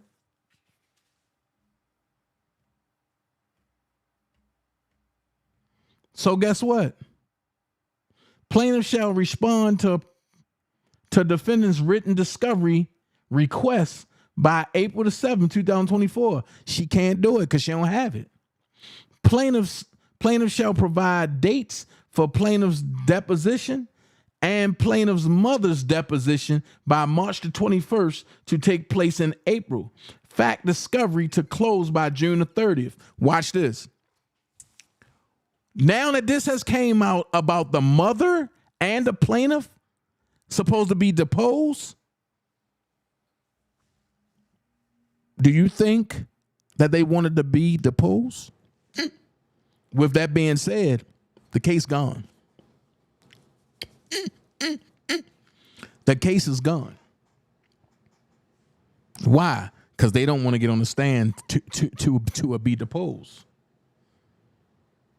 Make this make sense. By April the 7th, Tom Fernella had nothing to do with this. Neither did Doug Anton. So I wish bloggers would let Jennifer Bonjean do her job. I'm quite sure she's fairly much skilled at doing this better than all of us. After all, it was her brief that got Harvey Weinstein off in New York. So they didn't want to do it in person at 1 o'clock. They ain't want to do none of that. Faith Rogers supposed to do a reply, nothing. So guess what? They got to throw it out. They got to throw it out. And with that being said, my ear itching. And with that being said, I want y'all to take a look at this. Jesus Christ. I want y'all to take a look at this. Now, they kept saying R. Kelly and Diddy is the same. Take a look at this.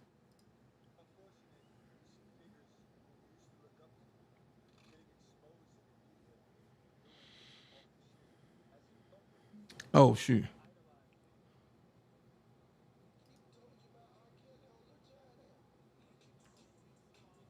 Hold on. Hold on. My bad. My bad. When you see figures whom you used to look up to getting exposed in the media for doing awful shit. As a New Yorker, I used to idolize Diddy, man. Everything he did for the East Coast culture was dope. But to see him putting his hands on a woman like that is gut-wrenching. In addition to all the other allegations. In 1 week, 3 women have spoken out against Sean Diddy Combs. People are talking in the media about how Diddy and R. Kelly are monsters. But I'll tell you one thing. At least R. Kelly wasn't gay. And that's Alpha King rule number 88-88B, which states true alphas love women. So they would never put their hands on one. It's unfortunate when you see.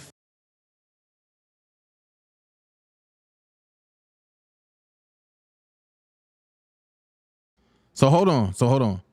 If that's the case, that true alphas love women, right? Which we know Rob is a true alpha. Is it facts and safe to say that the allegation that Rob hit people with a shoe and slapped them and everything was a lie?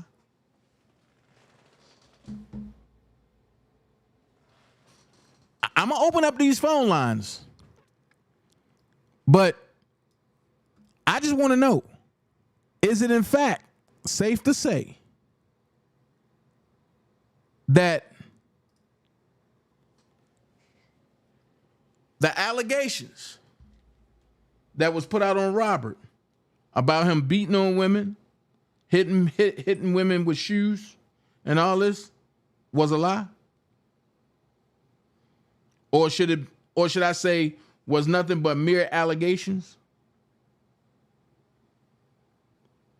Now watch this.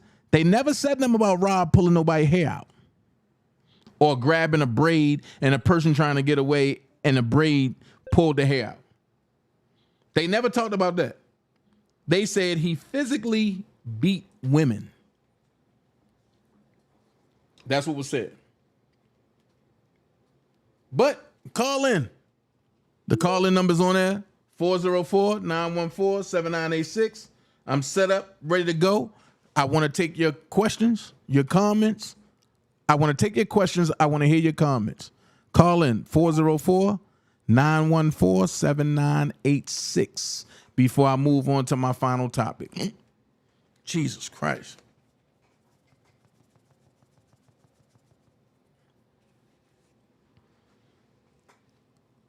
Call in 404-914-7986. I want to hear from you. I want to hear what you're talking about. Give them something to talk about. Let's see if people going to call in or is they just going to sit in the chat and talk. Come on now. Y'all can't be scared to call in.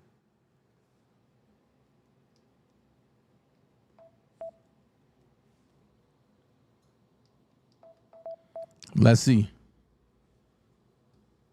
Hold on. Listen, I don't even want to sing this song. Matter of fact, I'm just going to talk through this. But I'm going to talk on notes. But what I'm waiting for you to call in. Come on. Realest. Listen. First, I pop open a can of Red Bull. Then I mix it with some Bell and pour it all over you. Once I get your body tweaking, girl, I drop to my knees and then I proceed on this mission to drive you wild. Hit that like button, y'all. Like, share, subscribe. Let's go ahead and get this out there. I can feel you scratching my back while I'm on top. Damn, girl. Said you know the sex is good when you're making those faces. And you know the sex is good when you're going all day. And you know the sex is good when your body's having fits. Toes curling, screaming out, son of a bitch. Said you know the sex is good when you're coming for the fourth time. Know the sex is good when you can't get it off your mind. And you know the sex is good when you tell your best friend. The room was steaming, I was screaming, son of...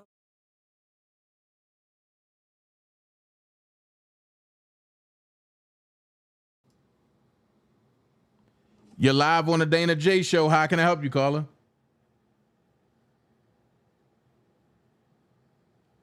You're live on the Dana J Show. How can I help you, caller?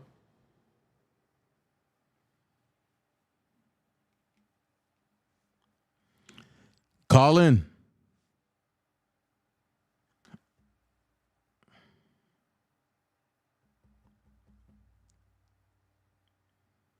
Call in.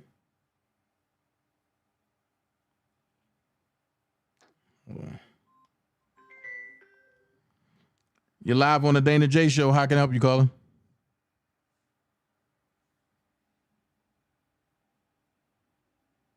Hello? Hello? Dana, can you hear me? Say it again. Hello? Can you hear me? Yes, I can hear you now. All right, this Teresa. How you doing? I know who it is. What?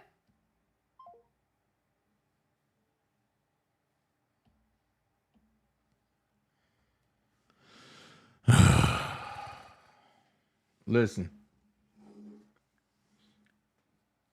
Y'all get y'all audio programs together and call in. 404-914-7986.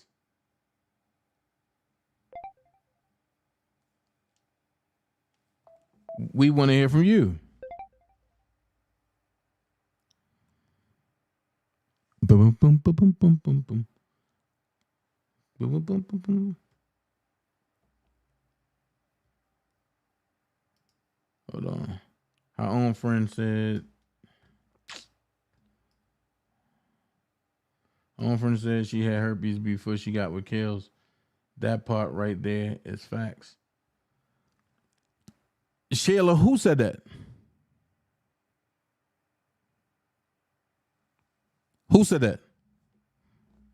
Because the way they said it, Summer Bunny had herpes. Or supposed to had something going on with her.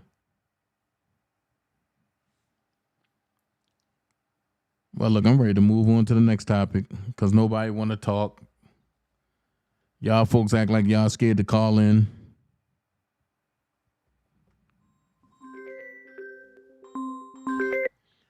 You're live on the Dana J Show. How can I help you, caller? Hey Dana, this is Teresa. My phone died. Something was wrong. I have two questions. Mm-hmm. My first question is, how was Ben Crump able to find himself involved in a case like this without him furthering investigating the whole case? That's easy. He got hired. Right. But he got hired, but he don't have the facts. Their job is not to go with facts. Their job is to represent their client. I understand that. So if their job is to represent their client, who cares about facts? Let me ask you this. Since when have you ever known the court to even care about facts? Yeah, court doesn't care about facts. Not at all. Right. Not at all. You're absolutely right. They don't. And secondly, all those who conspired against R. Kelly, when he walks out of there, all of them need to be walking in there in that same cell. Mm. In that same exact cell. Are you saying everybody that all of the co-conspirators? Everybody that conspired. That's right. That's right. That's right. All the liars, even the mothers. Even the mothers. So you think the because parents? he's been in there over 5 years. So 5 years. So you think the parents need to go to jail too? Of course. Of course. What about Why not? What about the friends of the parents? Of course, them too. Them too. They all in it. They all in it. They all conspired against this man for money. For money. It's sad. Mm. This man didn't abuse not one woman. He was a lover. He gave them. Opposing to Diddy giving and beating their behinds. It's sad. This is a sad situation. This is a sad case. It's sad. This is unreal. Unreal for the United States of America. It's crazy. Well, I'm gonna be honest with you. For 5 years, it's sad. Damon. It's not unreal for the United States of America. It's unreal for the United States, but it's not unreal for the United States of America. Absolutely. Yeah, we talked about the United States of America. You're absolutely right. You're absolutely right. He is fighting for his life. Hold on.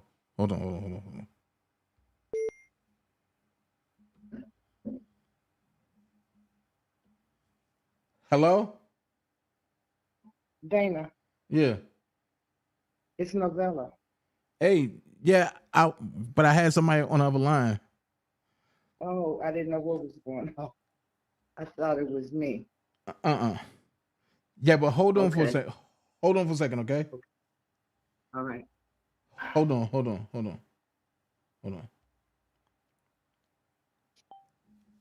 Teresa. Yes, sir. Okay. So I'm here. So yeah. So what else you have to say? So that way I can get this next person on here. Okay, no, that's basically it, Dana. I'm Okay. just, like I said, it's a sad situation that he's in there, for money, all because they wanted money. I totally agree. I mean, don't understand how women, a man taking care of you, and you conspired against him for what? And then you lie on top of it. It's sad. You know what? But it's sad to say that if they come up missing at the hands of another man, they can't blame R. Kelly. Yeah. Yeah. They can't blame R. Kelly. Yeah. Because God has the final say. He Okay. has the final say. Judgment Day is coming. I gotta go. All Bye right. bye. All right. Bye bye. Novella. I'm here. Okay. Because when I seen that number, I was like, wait a minute, this looked like somebody else's number. My name didn't come up on it? Nah. Just when I seen it, but I thought it was Tox for a minute. So I was like, okay. No. Okay. Can you repeat the question, or should I just answer? Oh, you can go ahead and answer. Go ahead. The answer is yes. It is very safe to say that they all lied. Mm-hmm. Not just Faith. And as far as R. Kelly and Diddy, come on now. R. Kelly is a lover. He's a songster. He's a everybody except a Diddy. He serves God, and it is my belief that Diddy serves the devil. What more can I say? So do you think that it's definitely been a miscarriage of justice between Diddy and R. Kelly? Of course it has been. Explain it. Well, R. Kelly is innocent, and I don't know really what Diddy is because I'm not a Diddy person. It's the best that I can explain it. I can say I'm going to stand on R. Kelly being innocent on everything. Now, Diddy, I don't know about him. I don't even like him.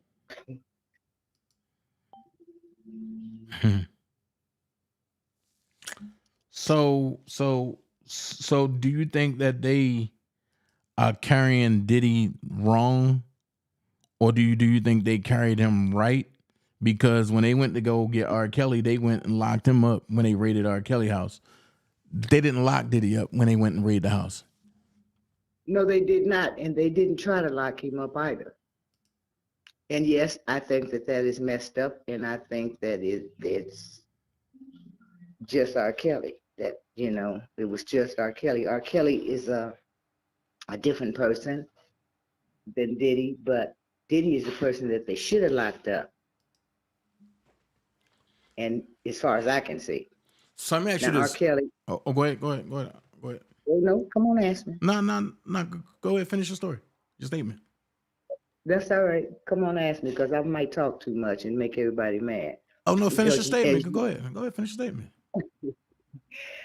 I'm not sure about Diddy, but I totally, really, truly believe, in just looking in his eyes, that he's a real demon. I mean, really a demon, and I believe that he did all those things.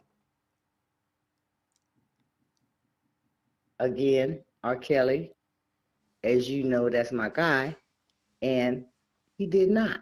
I think that everybody just went against R. Kelly, including Diddy, as a matter of fact. I do remember somewhere back down the line where he had some little stuff to say about R. Kelly as well, because everybody thought that they was going to be R. Kelly or be like R. Kelly, when there's only one. End of the story, really. Now, what did you want to ask me? Okay. Now that you said that, I'm going to ask you this. Do you think that, first of all, I'm going to ask you, did you watch Club Shay Shay live today? No. Should I have? Go and watch Club Shay Shay live with Ray J. And then we'll come back and revisit that tomorrow.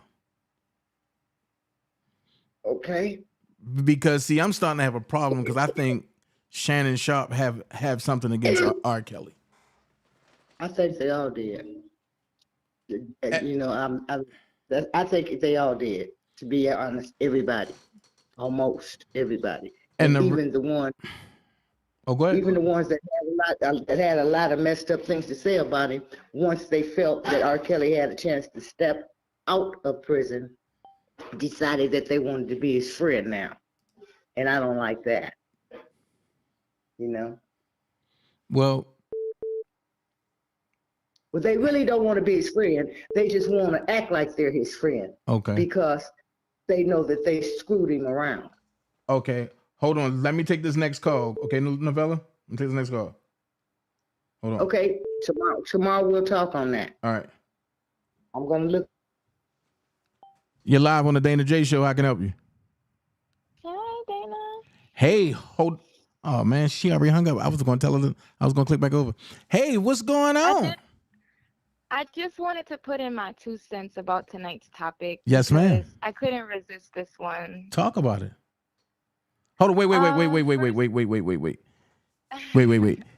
Before she go any further, yes, I'm talking to the great. Nobody's anything. She's my sponsor for the show. I am going to put the hair link up there. Go get your bundles of hair right now, man. If you want that great deal, go holler at Nobody's Anything. All right, go ahead, Nobody's Anything. So, hi, everybody. I know I don't usually call in, but I do usually listen. I did want to put my 2 cents, like I said, on tonight's topic because the last caller said something that was really important. Like, we all know that, yes, Rob has made music about women and his lavish life and things like that. But nonetheless, his music has always been about love and bringing people together. And I remember saying this to one of the media people at the courthouse, you know, that his music is based off of love. And they have these people out here that are literally, Trump just did a rally and had a rapper there that raps about killing and doing all of that, you know? So, yeah, right. So one thing, P. Diddy, he always gave off, you know, the lavish lifestyle story with his music and stuff as well. But he never mentioned like bringing groups of people together. As far as I know, because I'm sure you guys are a lot older than me, you've seen a lot more P. Diddy than I have. He makes party music and music for people to drink and club together like that, but not necessarily baby making music or anything. You get what I'm saying? Like the difference right in genre. As well, I don't know, I'm a little all over the place because now no, you good. I just agreed with the last caller so much because I do believe that Rob is still innocent throughout all of this. Facts. And the things that we've seen come out from not only P. Diddy, but other people before P. Diddy, because we was warning people that this could be them. This could happen to you, your son, your uncle, your father. And nobody was trying to hear that. And now that it's happening to Diddy, his sons, you get what I'm saying? And Right. everybody over there, it's like they're shocked. And why are you guys shocked about a guy who's been making music about, you know, smacking bitches and pouring bottled champagne on their areolas? Know what I mean? Yeah. Compared to somebody who was a loving person that wanted people to make babies to his music and get married to his music and have ceremonies to his music. Facts. I would be more surprised with those allegations coming out about a person that's like that, rather than me being surprised about P. Diddy. I'm not surprised about P. Diddy at all. So let me ask you this. Mm-hmm. The Trump rallies that's been going on up there, are they presidential or are they like so many people are coming out, or is there nobody there at all? A lot of people come out, but you got to remember one thing about New York is like a lot of famous people come here. We just not too long had the Met Gala.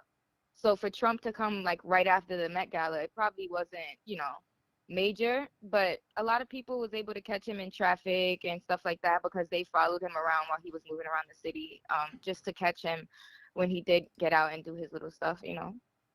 They always do. When he comes to the city, people always, you know, are very attentive and the streets are blocked off and everything. So we always know he's here.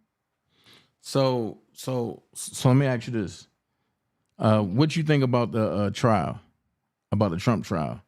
I can't give my 2 cents because I'm gonna be non-biased today. But what do you think about the what do you think about the Trump trial?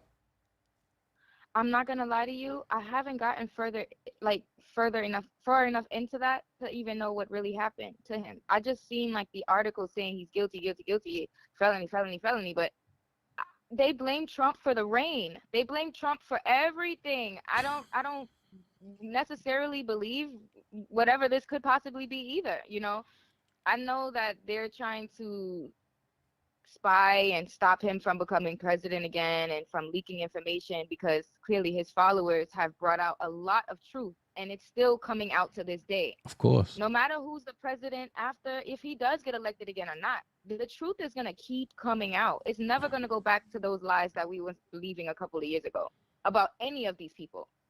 The politics, the music artists, the actors, everybody, the doctors, everybody. For that reason, do you think that if Trump is elected, do you think that he would be the last president? No, because America may seem like it, but we're not standing on our last leg. The day that think about how much shambles the country would have to be for us to be on our last president. Have you looked around? Yes, I have looked around, but we still have an army. We still have banks. We still have things to protect. We still have things for a president to supervise over, I guess, because, you know, their job ain't really much, but they need to be there. And I doubt it's going to be like I don't even know how to pronounce that, a presidentless country. Nah, actually, I think it's about to be an uprising. I think it's going to be, on July 11th, that might be the day of Civil War. That might be D-Day.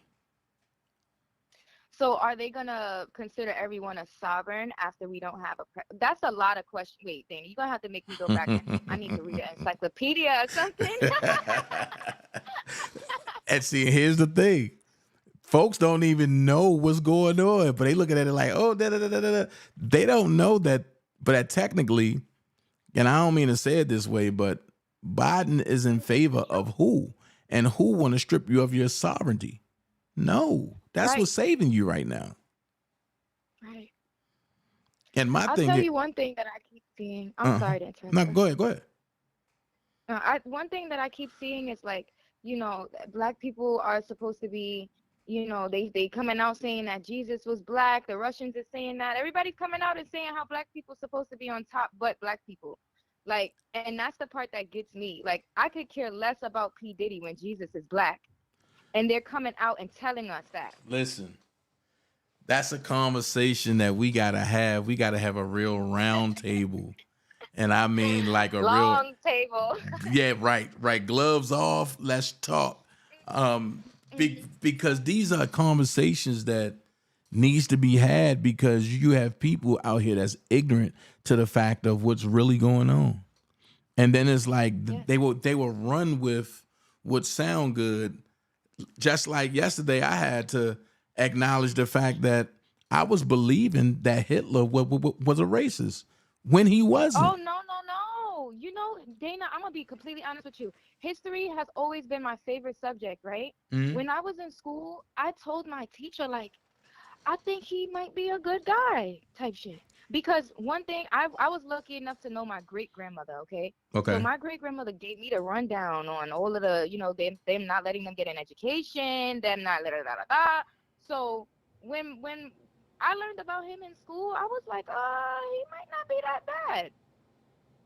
My teacher was like, don't you ever say that again.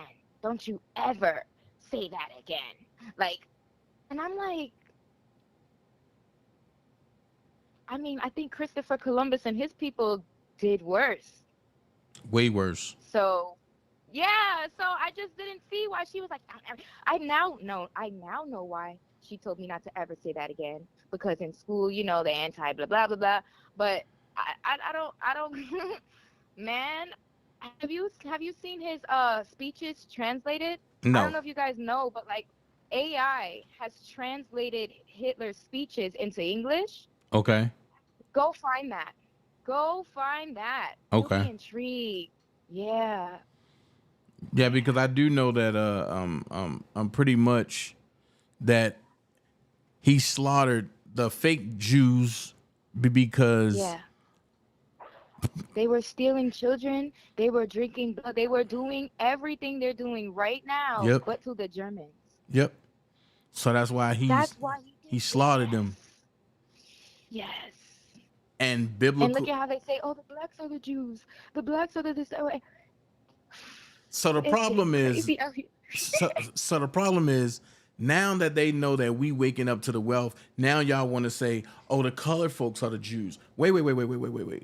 Now y'all trying to run with the fact, knowing that now that we know the truth, y'all don't want to be questioned or stand on it. Cause Yes. now, One thing about New York, Dana, there's a lot of Jews here. There's a lot of rabbis here, and I could never, I don't care how nice they are. I don't care where they're from or whatever. I can never, uh, like not think about them looking at me as Goyim. right? You Well, know? well, listen. I'm gonna get somebody else up on here, but where can Yeah, they? because we're gonna dig it deep. Oh, I ain't worried about that. Where can they come and find you about this? Huh? You guys can find me at nobodiesanything.com. My email is nobodiesanything25@gmail.com. I'm on TikTok. I'm on Instagram. I'm on Facebook. You guys can email me if you don't have any of that. My phone number is 347-912-6836 as well if you want to call me, ask me any questions about the business. I have hair, I have nails, I have lashes, I have free gifts with every order, free shipping all over the US, and everything is 100% high quality and human hair. So you guys. Get ready. I'm telling y'all now. And the Nobody's Anything Dana J interview is coming. So get ready. And thank you for being a sponsor of the Dana J Show. No problem. And I appreciate the last caller for even sparking up my brain with this. You know, you guys are good to listen to. So keep going with your lives, Dana. Thank you so much. No problem. All right. Bye. Bye. It's good to hear good people call in. Hold on. Because I'm going to call back who's calling in. Dana, you still live? And you live on the Dana J Show. Who's this that called in? This is Sheila Dana from Chicago. Hey, what's going on? What's up, chatting everybody? But yeah, the question is, I think that's a lie. You know what I'm saying? Because Kels don't hit no women. And he is a true alpha. I believe that what you just said. So, with that said, no, that's a bunch of bull. That video, nah, he don't hit women. Nah, that's just a bunch of bull crap. And you know that. You know that Kels is a lover like me. We Capricorns. We don't do that. I know he got love. He like me. We got a big heart, help people, and we get fucked over all the time. We as Capricorn, we love art, but we will leave it alone. You know what I'm saying? But yeah, that's just a bunch of bull crap. But yeah, I like that. Yeah, he's a true alpha because I don't believe that he hit that girl with a shoe, giving them all their money and all. It's much more. Free to go, free to king. What I've been yelling since 6 years, 3 years, however long it is.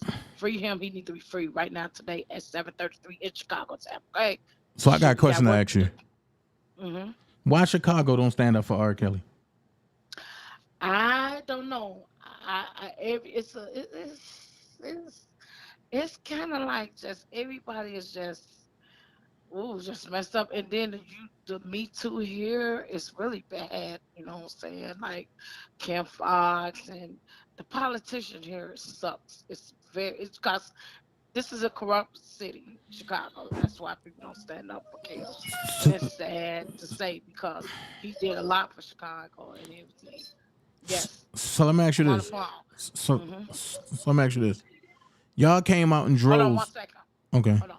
Go. Hold on. Mommy talking to you. I'm sorry, Dana. Yeah, what you saying? Y'all came out in droves for a man who had fentanyl in his system. Am I saying that he was right for having somebody knee on his neck? No, I'm not.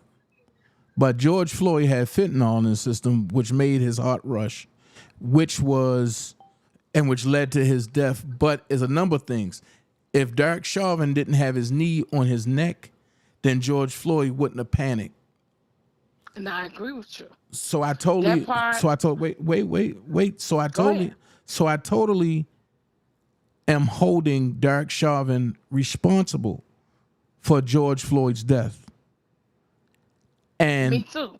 And that's what I told when I talked to one of the forensic folks. They pretty much was like, well, if he had fentanyl in the system, that's what killed him. But I said, no, one thing drives the other. If Derek Chauvin and them didn't startle him and didn't send him into a flight, which was the panic mode, his body wouldn't have reacted to the drugs that was in his system, and the drugs wouldn't have been able to rush into his bloodstream and stop his heart. So one thing led to another. However, one thing about to lead to something else. Chicago came out in droves for him. And George Floyd ain't do a goddamn thing for Chicago. R. Kelly did everything for Chicago, and y'all turned y'all back on him. I didn't turn my back. I'm a true supporter, but I'm not saying you. Ass out and do that.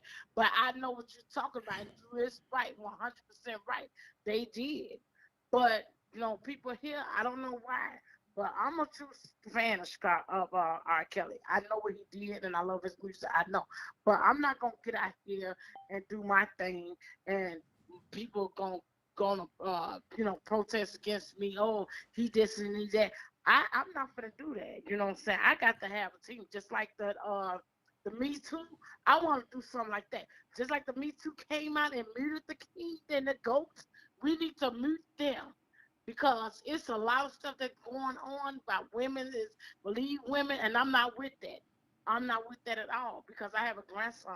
My son is deceased. You know what I'm saying? Bless his soul. You know what I'm saying? And I got my grandson to help raise. And it's just ridiculous. And but Kels did a lot here, so I'm not with the other people, but it's me. I'm solo in my game for R. Kelly, and he was there wrong, and I've been watching you and the other people, but I just only watch you now, because you in Hollywood was the only one that I watched, so it's just you now that's out here still putting the facts out. And I love what y'all do. I love what you doing. Keep doing it. You know what I'm saying? So I'm a true supporter. I'm just not gonna get out here and go downtown and be supporting Caps because he did this and that. I need a team. I ain't gonna lie. I need a team, a real solid team. 'Cause I ain't with that fake dumb bullshit, phony ticketing. I ain't your friend. I don't know you. I just want one goal, to free this innocent man, because he was done wrong.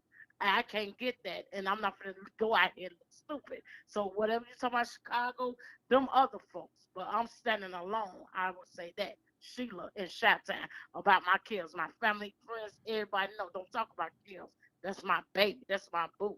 Okay. So hey, whenever he get out, he get a concert, I'm gonna be there. I'm gonna support him solo if I can, you know what I'm saying? Because I know that, you know what I'm saying, how Chicago get that. It's just corrupt. There's a lot of politicians.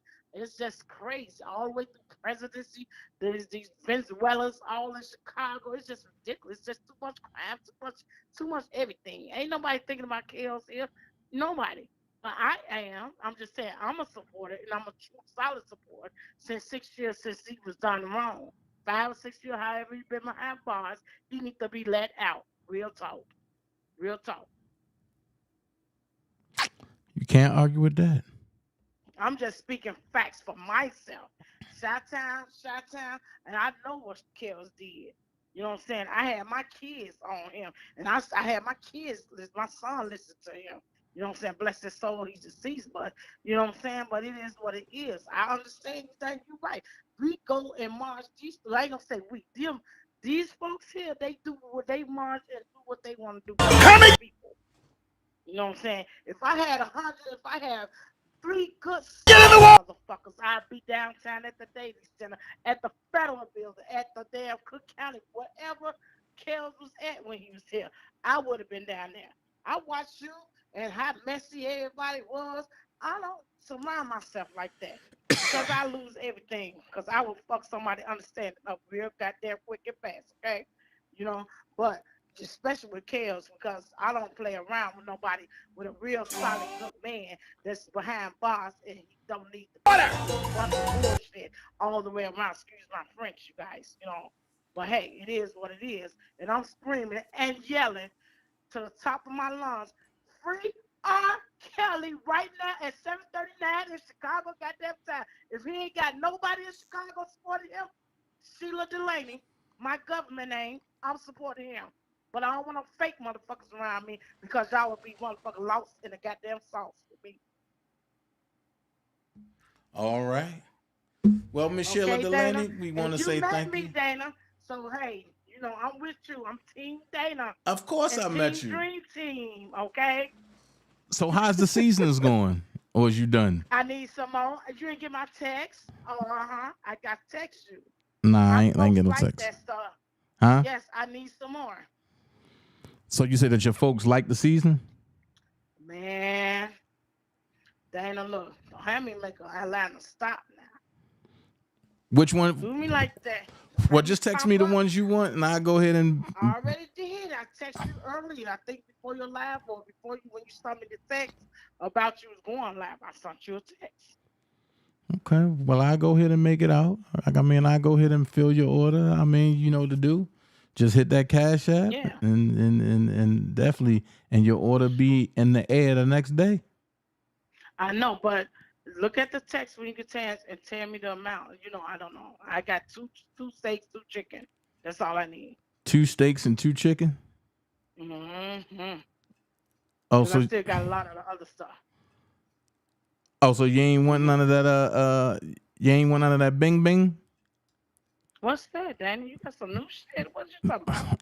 Oh, I keep forgetting. You ain't get the Bing Bing. You talking about that hot? I don't like No. What you talking about? Nah, so what about the tropical? Yeah, give me one of those. Let's go on everything you said. I didn't have that right. The tropical. That's right. Shoot me a price, and I got you. All right, well. I ain't gonna hold your phone lines up. Okay. But I'm yelling free R. Kelly, and yeah, he ain't gonna never. He is the alpha. He ain't never did that. Hit somebody with a shoe and all that stuff. You know what I'm saying? No, Kells don't do nothing. He's a lover. Okay. I ain't gonna get into the science, but I know he's a lover because I'm a lover. But when you fuck over, you treat. Look, when you done, you done. Your ass is grass. I don't know about Kells, but he should be. I don't know about the men Capricorns, but the female Capricorn shit. When you done, your ass is grass. You better call Tyrone. You better call Tyrone. Hey, what'd you say, Danny? I ain't said nothing. I heard something. What you putting in the background? Your little music. Look at you. Shut the fuck up. Shut the fuck up. Okay. Goodbye, Dana. Nah.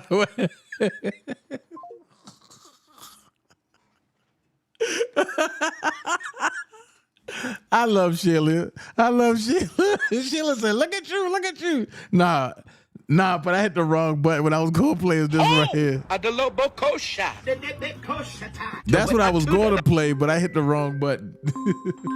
Hold up. You're live on the DanaJay Show. How can I help you, caller? Hi, Dana. Hey, how you doing, Miss Jennings? Wait a minute. Hello? Hey, how you doing, Miss Jennings? I'm fine. How are you? I'm good. How are you? I'm surviving. Are you hanging in there? You know, I'm yeah, yes. That's what's up. So you know, I don't believe nothing when it comes to Mr. Kells, okay? So all that stuff they saying, I ain't with it. I ain't with none of it. So do you stand 10 toes down? So do you think that whole beating on women was just something to far fetch and see if they can get it to stick? Well, that's what they used. That was the only thing that they could do. They had to create something to make it stick, but they really had nothing. So, like, remember, all of them witnesses perjured themselves on the stand. Mm-hmm. So they should be in jail, but they're Mm-hmm. not in jail. They Mm-hmm. were able to walk free, Mm-hmm. and they were even rewarded for lying.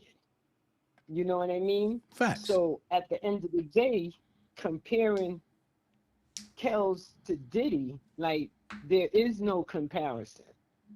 There's no comparison. So I don't see how people are comparing Kells to Diddy, because Kells was in a whole. Kells has spirituality. Diddy has a hollow soul. So there is no comparison when it comes to worshiping God and worshiping the devil. So how can you compare the two? You know, it's sad now, because when Weinstein was locked up, Mm-hmm. they ain't compared him to nobody, right? Right. So they let Diddy do what he do, because Diddy was groomed by the elites. He was groomed by the elites.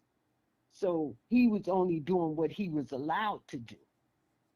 So plus the biggest thing is Diddy got videos. He has pictures of everybody that been to his parties and participated in his parties, and high profile people.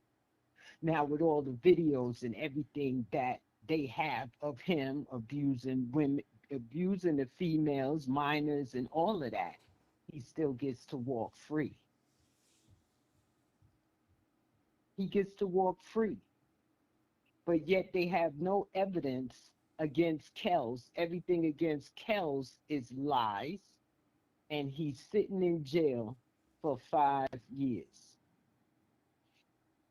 They dropped Harvey Weinstein. Harvey Weinstein's New York case was dropped, right? Mm-hmm. But Kells is still sitting for 5 years. Now he's waiting on what? New He's York. waiting on New York, right? The appeal. Mm-hmm. So how long is it going to take before they deliberate and come out and give an answer to the appeal? Well, that I don't know. You know what I mean? So as long as it's another, I see it as long as it's another black man to compare him to, this is what they're doing. So only the black men are rapists, are pedophiles, are all of that. But they protect and shelter the pink people. Well, you know they gotta I make. don't know. Well, you know they gotta make the colored folks the face of all craziness. If you Right. look at history, coming down the line, it was the colored folks that was the face of anything that went wrong.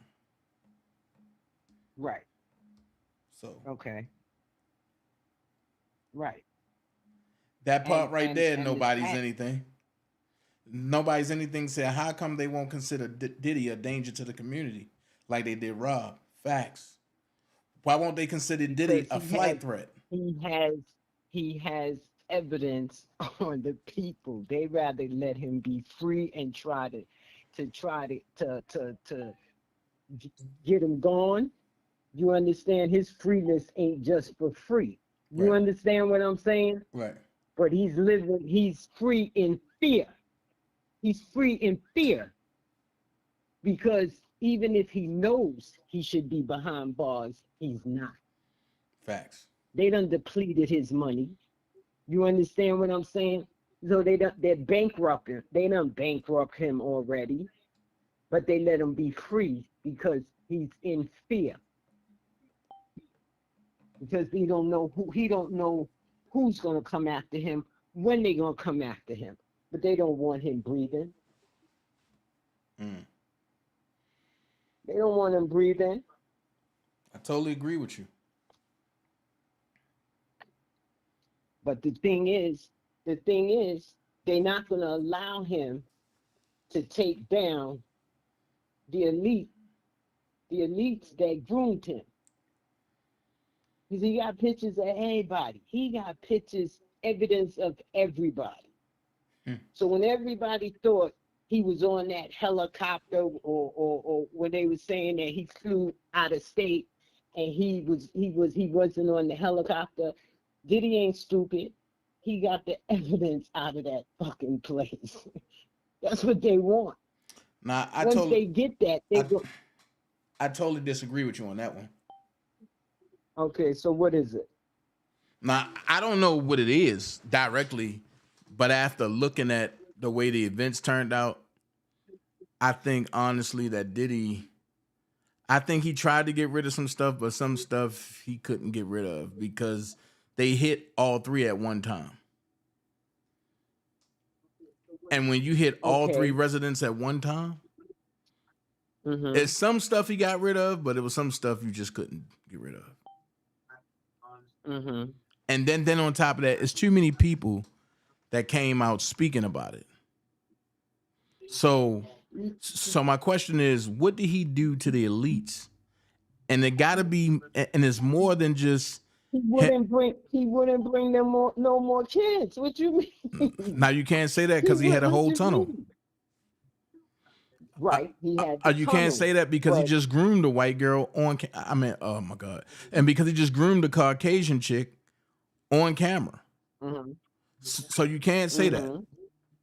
But that was for him. We don't know that. That was for him. Allegedly. That's true too. Allegedly, but we don't know that. Allegedly. Okay. But is that the same? Is that the same person that they said supposed to be his child? Yeah. The missing child. The missing Caucasian chick. Yeah. Yeah. Yeah. That's the one that he said, "Oh, I'm going to adopt you." Hey, Queen Bee.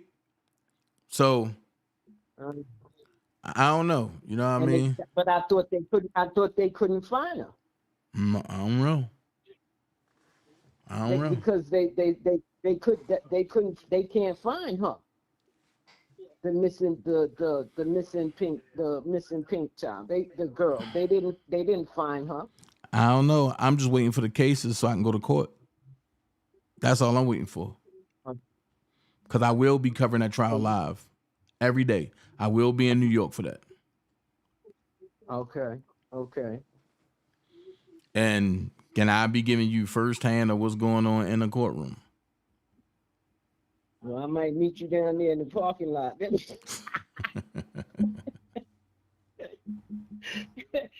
I mean, like, and listen, like some things, like for years we know how it's been said for years, so some things you could believe and with a lot of things with Diddy you can believe because there's photographic pictures of it. So I got a question for you. You know what I mean? So I got a question for you. Just for you to sleep on it just for you to sleep on it tonight, right? Okay. Here's my thing. For years, you've been hearing allegations about Diddy. And when it came out and you see the video, it's a shock factor. Oh, no, that's AI. Oh, no, I can't see Diddy face. Oh, no, that might not be Diddy. I don't believe it. But for years, and you heard allegations about R. Kelly, right? Hey, Tanil. And you ain't seen no video. But you only hear speculation, and the first thing and you run with is he's guilty. How? When it's coming from the same colored folks that's doing everything. Right. But I don't even not for you to answer though.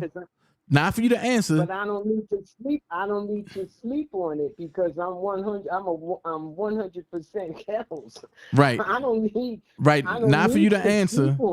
Not for you to answer, but You just know to what sit I'm back saying? and think. And that's the thing that gets me. Because for years there's been pictures and videos of the other person, and none of Kels, but yet and still, everything that Kels is accused of, Diddy done. this person has done, Facts. and he's free. So with that being And said, this and you ain't man- still catch what I was trying to get you to, right? And with that being said, is it that R. Kelly is locked up for the crimes of Diddy and they didn't think that it would carry over to Diddy? Think about it. They put it on Kels. Think about it. They put it on Kels. It's a trio. It's another one missing. They just ain't get to him yet. You understand? But them two that's free, them two are the ones. It's not Kels. But they put the jacket on Kels. Of course. So they could remain free. No. It don't got nothing to do about remaining free. But they put the jacket on Kel so that way it will never be available for him to overtake their status. True. 100%. 100%. It was a 100% takedown. With the buying of his music and all of that, owning his music and the lawsuits and all. Oh yeah, yes. But they don't want him out, so they're gonna do what they got to do to keep him where he at. But as long as Jennifer Bonjean is his attorney and fighting for him, they're up against something. Mm-hmm. They're up against something. And Kels has morals and principles, and he's a man. You understand? And he stands 10 toes down as far as being a man. He don't do bitch assness. He don't move like that. Facts. You understand what I'm saying? But when you look at the people that's the ones that's out here playing with the bitch assness, you understand what I'm saying? Mm-hmm. They're doing whatever they gotta do to remain free. You understand? Because like when we had a conversation before, Dana, I told you the pink people let them make that money. You understand what I'm saying? So now nobody's supposed to be equal to the pink. You know, the 3/5 rule, they are always superior. So when you start to thinking that you're equal, that's where the takedowns come. Even though Kels never played a role of being equal to none of them, because he was in his own lane. So they couldn't sway him, they couldn't bribe him, they couldn't do nothing, even with him behind bars. So when you look at the ones that are free, that actually have done the things that they built that case around on Kels, Mm-hmm. it makes you wonder. You know what I'm saying? There's no justice for colored people. Facts. Only unless somebody from the opposite race is gonna fight for your life, help you fight for your life. And that's where Jennifer Bonjean comes in. Facts. That's where she comes in for Kels. Facts. She's seen from afar. Bill Cosby said, "Oh, they railroading him." And she and when she listened to the case and seen everything that was going on, what did she do? She became his lifesaver. Mm-hmm. To keep his head above water, because she's seen the illegal things that the government was doing and how they went about doing it, and he's sitting in jail for nothing. And she was keeping your head above water. You know, and it's sad for us. We got to get lawyers of the opposite race to fight our battles to become temporary laid off, good time. You know, but there's no comparison between this situation between Diddy and Kels, and I wish everyone would stop it. I wish they would stop it. I wish they would stop it, because there is no comparison. Kels never jumped in that realm with them, and that's the problem. He wouldn't, whatever they wanted him to do, kiss the ring, do whatever, he refused. Facts. Because he stands on morals and principles. Facts. And he's a man. Facts. So And in it's about love. nah, I'm about to say facts, but in closing comments, what would you tell the people who are not R. Kelly supporters? What advice would you give them? They need to wake up, because everybody, all the way that women, they're allowing women to capitalize and get ahead is by taking a man's money through lawsuits. Not saying, go to school, get a good job, learn a trade or whatever, you could be whatever you want to be. No, your ticket to become rich and famous is that you got to go take down this man on false allegations. That's that's the step ahead for women. No, you shouldn't want to do that to another person in order for you to become rich. Because once you get that money, how happy you really gonna be? You can say it again. Because God don't like ugly and he ain't too keen on pretty. But if you ain't earned something the honest way, it bites you in your ass at the end. Facts. You know what I mean? So it's the direction that they're pushing women in order to get money. It's wrong, and women need to wake up and stop being used.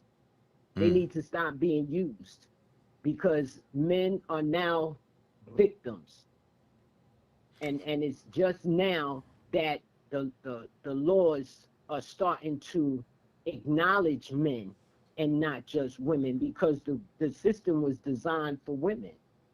Please say that So again. anything that a woman, Please say that again. Men are what? Men are victims. Men are victims to women. And the laws was designed for women. The laws within the courts were never designed for men. They were designed for women to get money, to get property, to get whatever from a man. You understand? So at the end of the day, like, why do alpha males have to be victims? So they go out there, they look for these celebrities. That's why the TV is an idiot box, because if you can't watch this idiot box and turn it off and think with your own mind and believe everything that you see on the idiot box, you have become programmed. You have become programmed. So now you don't believe nothing unless you see it or hear it from the news or the media or from the television. That's how they programming people. So that's why they came out with this AI stuff, because all they're gonna do is start cloning people. That's all they doing. They're gonna clone people. Everything is electronic now. They're gonna get rid of you and bring in an artificial person. And you're going to swear to God it's them. But these days and times for men is worse than it's ever been. Worse than it's ever been. But what a woman wants? A woman wants a good man. How you going to get a good man if you're taking them down? Why they go to the opposite race? Because you taking them down. You taking them down. The same way yesterday on your live, right? A lot of people forgot about that letter. A lot of people didn't know about that letter with Trump from Stormy Daniels when she wrote that original letter. Her statement, her testimony that nothing ever happened. But you see how they built that case. Why? Because they want all Trump's money and his property too. They want his money and his property too. I totally agree. So at the end of the day, it's all the biggest banks are the courts. It's not Chase, it's not TD Bank, it's not Citibank. The courts are the biggest banks. They bring in the most money. So if they can confiscate your land, your property over lies and allegations, see, they're guaranteed to win. you're guaranteed to lose. You're guaranteed to lose. Then when you're locked up and you're in jail for all these years sitting, your life done pass you by. Now you damn near 45, 50 years old. They find out that you was in jail for nothing. Now they want to set you free, give you a couple of $1 million. No, you ain't gonna live too long because they gonna get it back. Here go this big ass conspiracy. Where's my money? Okay.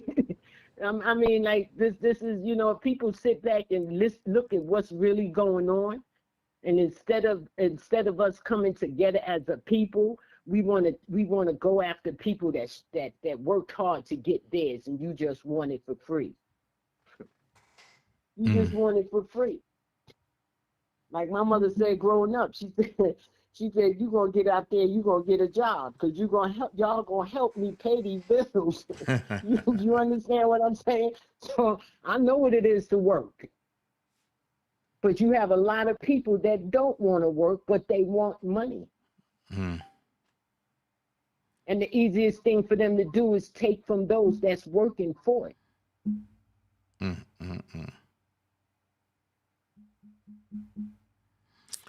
So, you know, they need to get it together. Yes, Us ma'am. People, we need to get it. We need to get it together. It's wild. So, I thank you for calling in, because I'm about to get ready to wrap it up. Thank you for calling in. You're welcome, Dana. Definitely. And listen, chat. It should have been a lot more people calling in. We gotta make our voices heard. So we gotta start. When he say call in, we gotta call in, because I stay in the bushes too. Yeah, definitely. I'm taking it back to the. I'm taking it back to the beginning days when I opened up the call line and had people calling in. Definitely, I'm doing that now. Yeah. And tomorrow at 12, I'm gonna be talking about the Ernest Williams case and what I'm finding and what I'm seeing. I'm gonna talk about Dennis's motion to go against what the lawyers want. I'm gonna talk about all that. Okay. So, I thank you for calling, Ms. Jennings. You're welcome. And love you so much. And I'm waiting for you to drop the shoe line. I know it ain't a woman's shoe line, but I'm gonna get me a pair though. The 17th. I know I'm gonna get me a pair. I'm gonna get me a pair. The 17th. I'm gonna get some seasoning. I don't be home as much because I be at work, you know. But I'm also gonna get some seasoning, you know, because I am a person that like to cook too. So I'm gonna get me some seasoning soon. Okay. So you know how to grill and all that too? Yeah. But or do you just know how to cook with love? I do that too. Oh, you want to challenge me? I was going to challenge you on them damn oxtails, boy, but them oxtails is looking good. Stop. You don't want to challenge me on. Listen. I remember the days when what was it? You did the thing with T. Stevens. Yeah. When y'all had the cook off and stuff like that. Yeah. You know, and it was nice. It was nice. I ain't gonna. And then you started. Huh? I ain't gonna front. T. Stevens mac and cheese good though. I give it to him. Do you hear from him? Do you still hear from him? I haven't talked to him in a while. But I think he's doing some other things and I'm doing some other things. Haven't talked to him in a while. But I'm quite sure we gonna link up and do another cook off. Just not with the same people coming this time. People. Right. But I wanted to do it like every year because that was, and we got to, you know, have fun. We got to talk. We got to link up. We got to show each other skills and what matter of fact, and what we do. And T. Stevens just kept saying, my grandmama showed me this. My grandmama showed me this. So I'm gonna hit him up. Right. So I'm gonna hit him up. Right. But I guess, but matter of fact, and I guess also T. Stevens wanted all the drama to clear too, so because he's not a dramaful person. Yeah, because they made something so good into something so ugly, man. Yeah. For real. Yep. It was something so good, positive things going on, and they turned it real ugly. You know, they really did. Love I was upset Unconditional about said, did Barry Hankerson kill two birds with one stone by helping to take out Aaliyah and have R. Kelly locked up? Facts. I totally agree. Yeah, he's part. Yeah, Totally agree. of course. That's why he's the only one that controls Aaliyah's music. The Right. mother and the brother don't get nothing. Then I'm gonna say this for the record. For the record, I'm gonna put it out there. I'm the only one that can cook mac and cheese and put marshmallows on top of it. Okay. I just want to let you know. I just want to let folks know. And folks like, oh my God, marshmallows ain't supposed to go on. Says who? Yeah, but dude, I like seafood macaroni and I like So do I. seafood macaroni and cheese. Yes, I love seafood macaroni and cheese. This what people got to realize. Food is meant to be manipulated. Exactly. It's art. Thank you. Art. Food is meant to be manipulated. And it's truly art. Absolutely. There's no right and wrong way to do something unless it's nasty.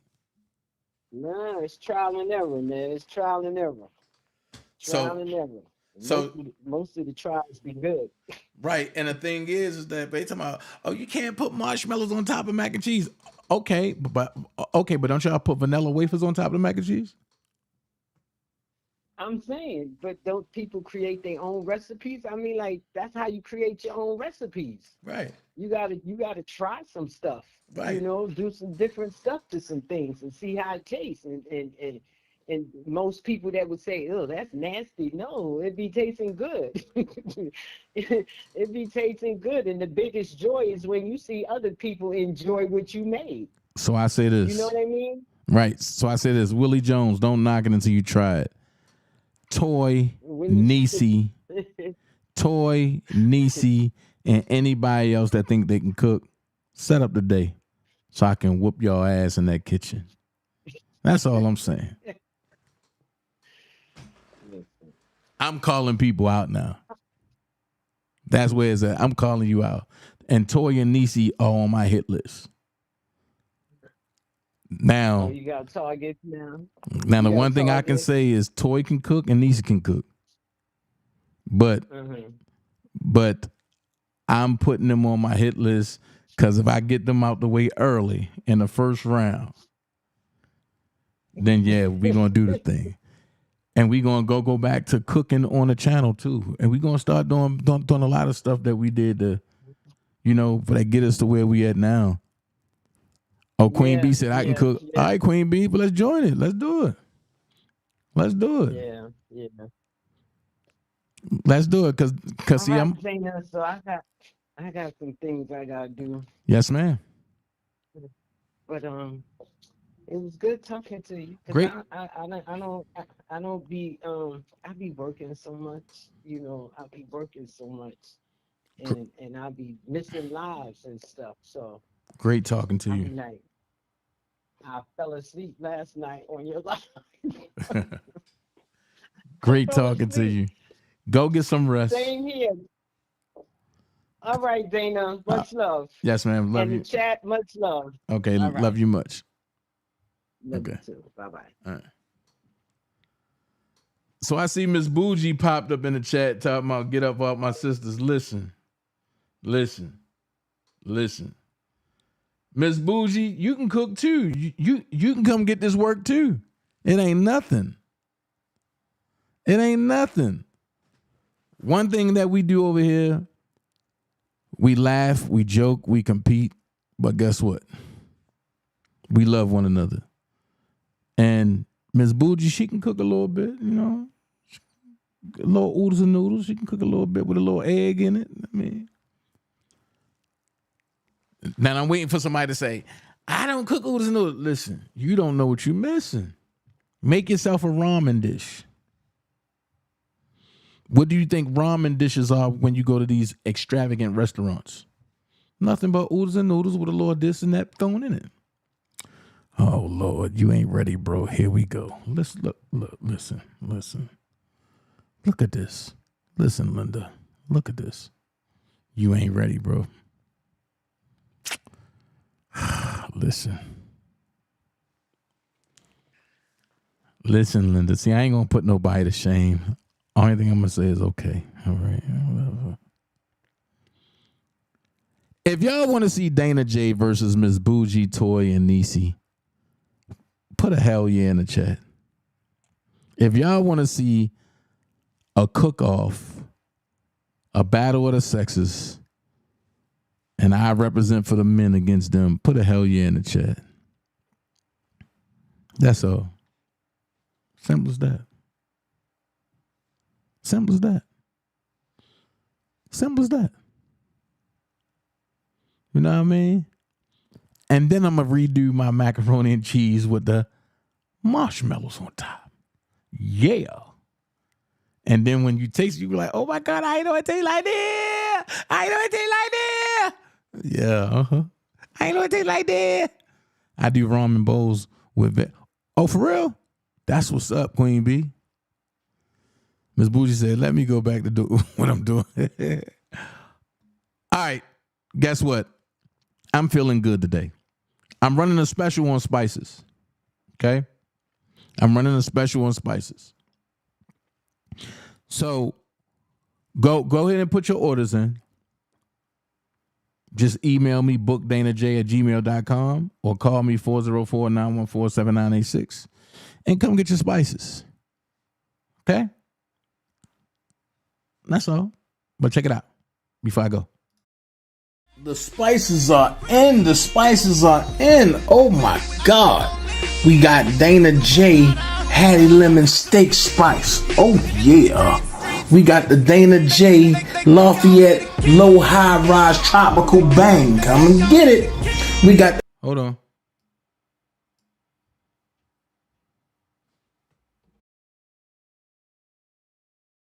The spices are in. The spices are in. Oh my God. We got Dana J Hattie Lemon Steak Spice. Oh yeah. We got the Dana J Lafayette Low High Rise Tropical Bang. Come and get it. We got the Dana J Lafayette White Dirt, y'all.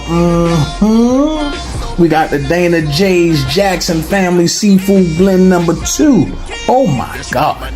Then we got Dana J's Lemon Family Seafood Blend number 1.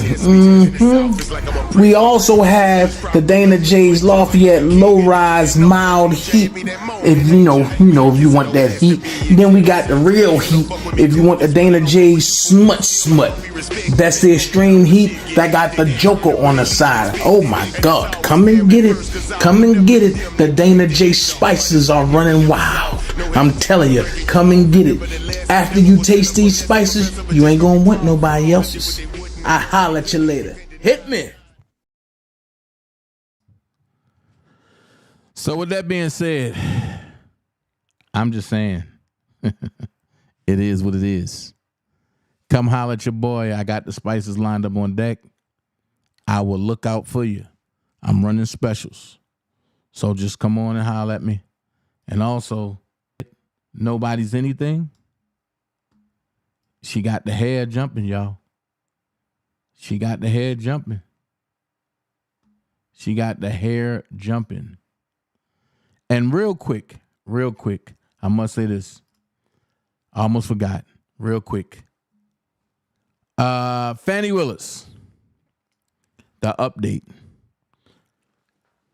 Representative Misha Minor said, if you have a loved one in the Fulton County Jail, even though this expired, for more than 45 days and the DA, hashtag Fani Willis, has failed to prosecute, meet me at the state capitol next Tuesday, April the 30th, that's passed, at 10 a.m. to show the state of Georgia that her work serving Fulton County is negligent.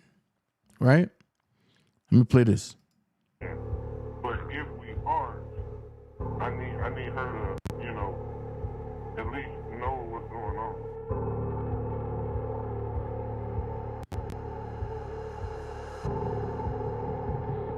I mean, hopefully we'll be done before FANI gets in there.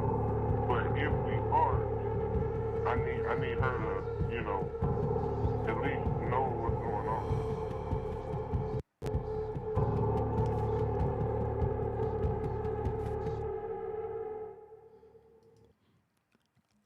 Representative Misha Maynor, she held a press conference to announce lawsuit filed against DA Fani Willis. And it says Atlanta State Representative Misha Maynor, Republican Atlanta, will hold a press conference to announce, to announce the lawsuit she has filed against Fulton County District Attorney Fani Willis on Tuesday, April the 30th, 2024 at 10 a.m. at the South Wing steps of the state capitol in Atlanta.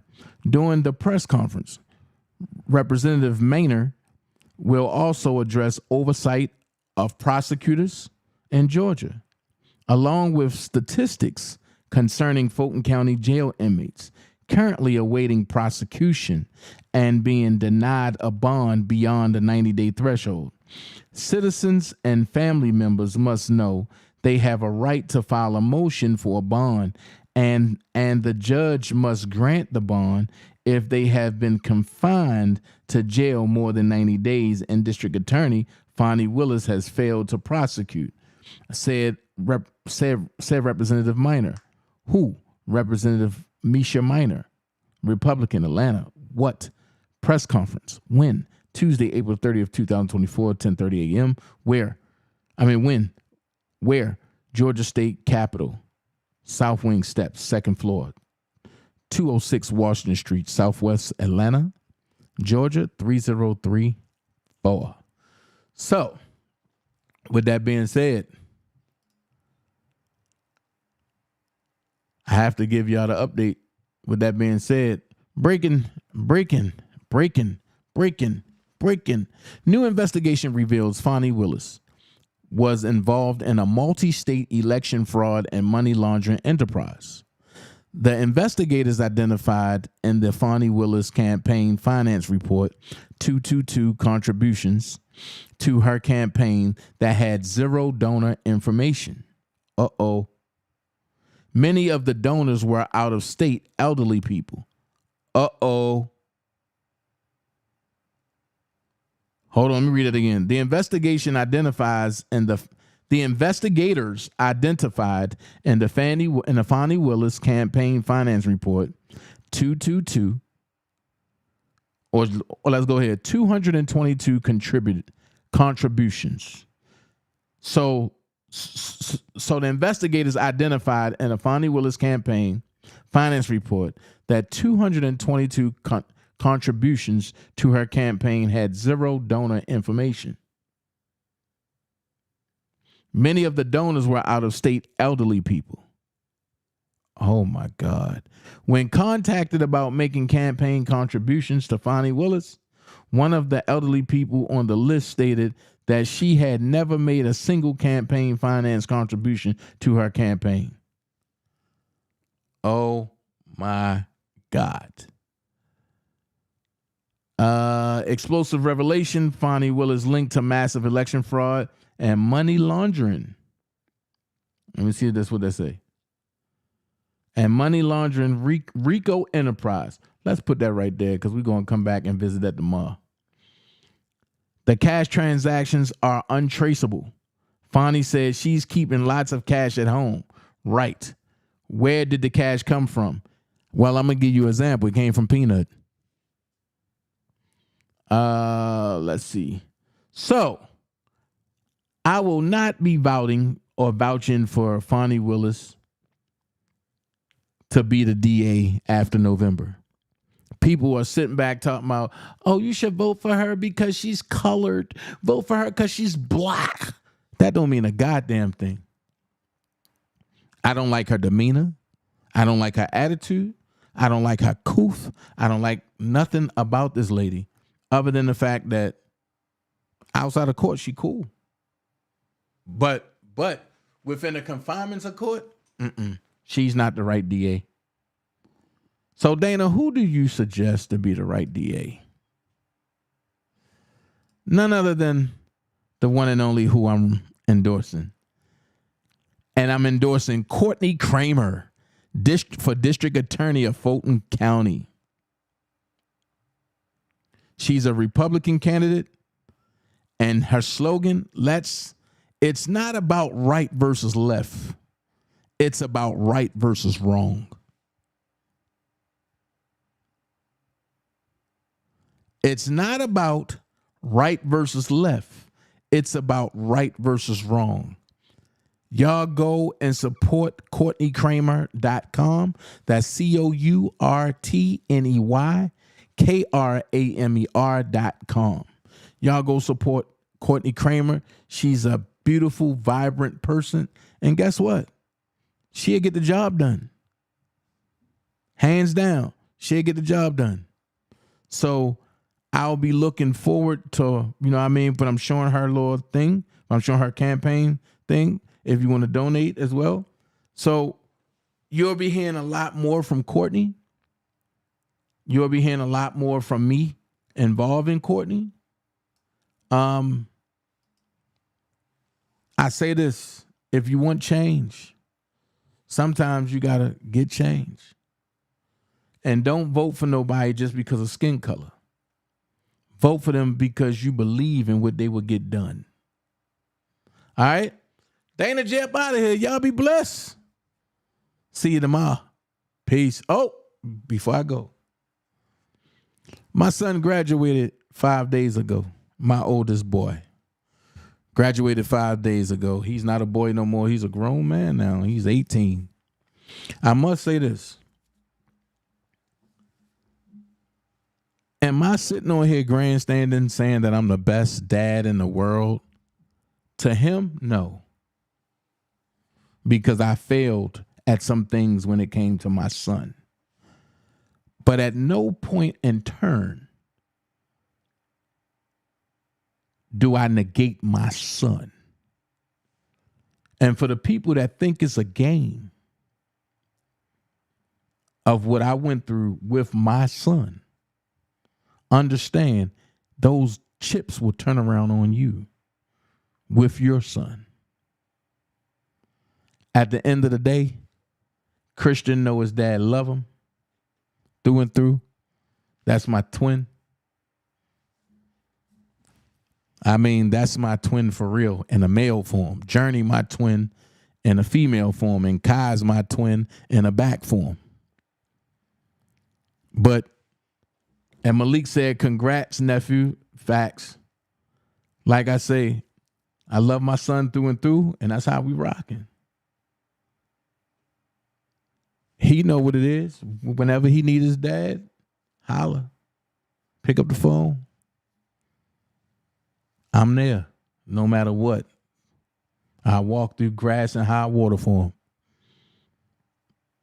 I walk through hell with firestone and brimstones for him. It is what it is. When you're young, you make mistakes. Some mistakes cost you. But it's never too late for a turnaround. And I said that many times. So at the end of the day, love on your folks. If you got a beef with somebody in your family, reconcile that. Because tomorrow ain't promising nobody. Mishi, what's up? Malik, what's up? So I got to say this. You don't have to be great to get started, but you have to get started to be great. And be someone very important. Y'all know who that is? Take your finger and point to your chest and say, be someone important. Be yourself. Until tomorrow, I'm up out of here, where I'll be talking about Ernest Williams and Erica King. All right? Peace. Love every last one of y'all. Don't forget your seasonings. Hit me up. Gone. Swimming in you. Hey, little mama. Said I wanna take a dip in your pool. Just go for a little dive, yeah. Hey, yeah, yeah, yeah.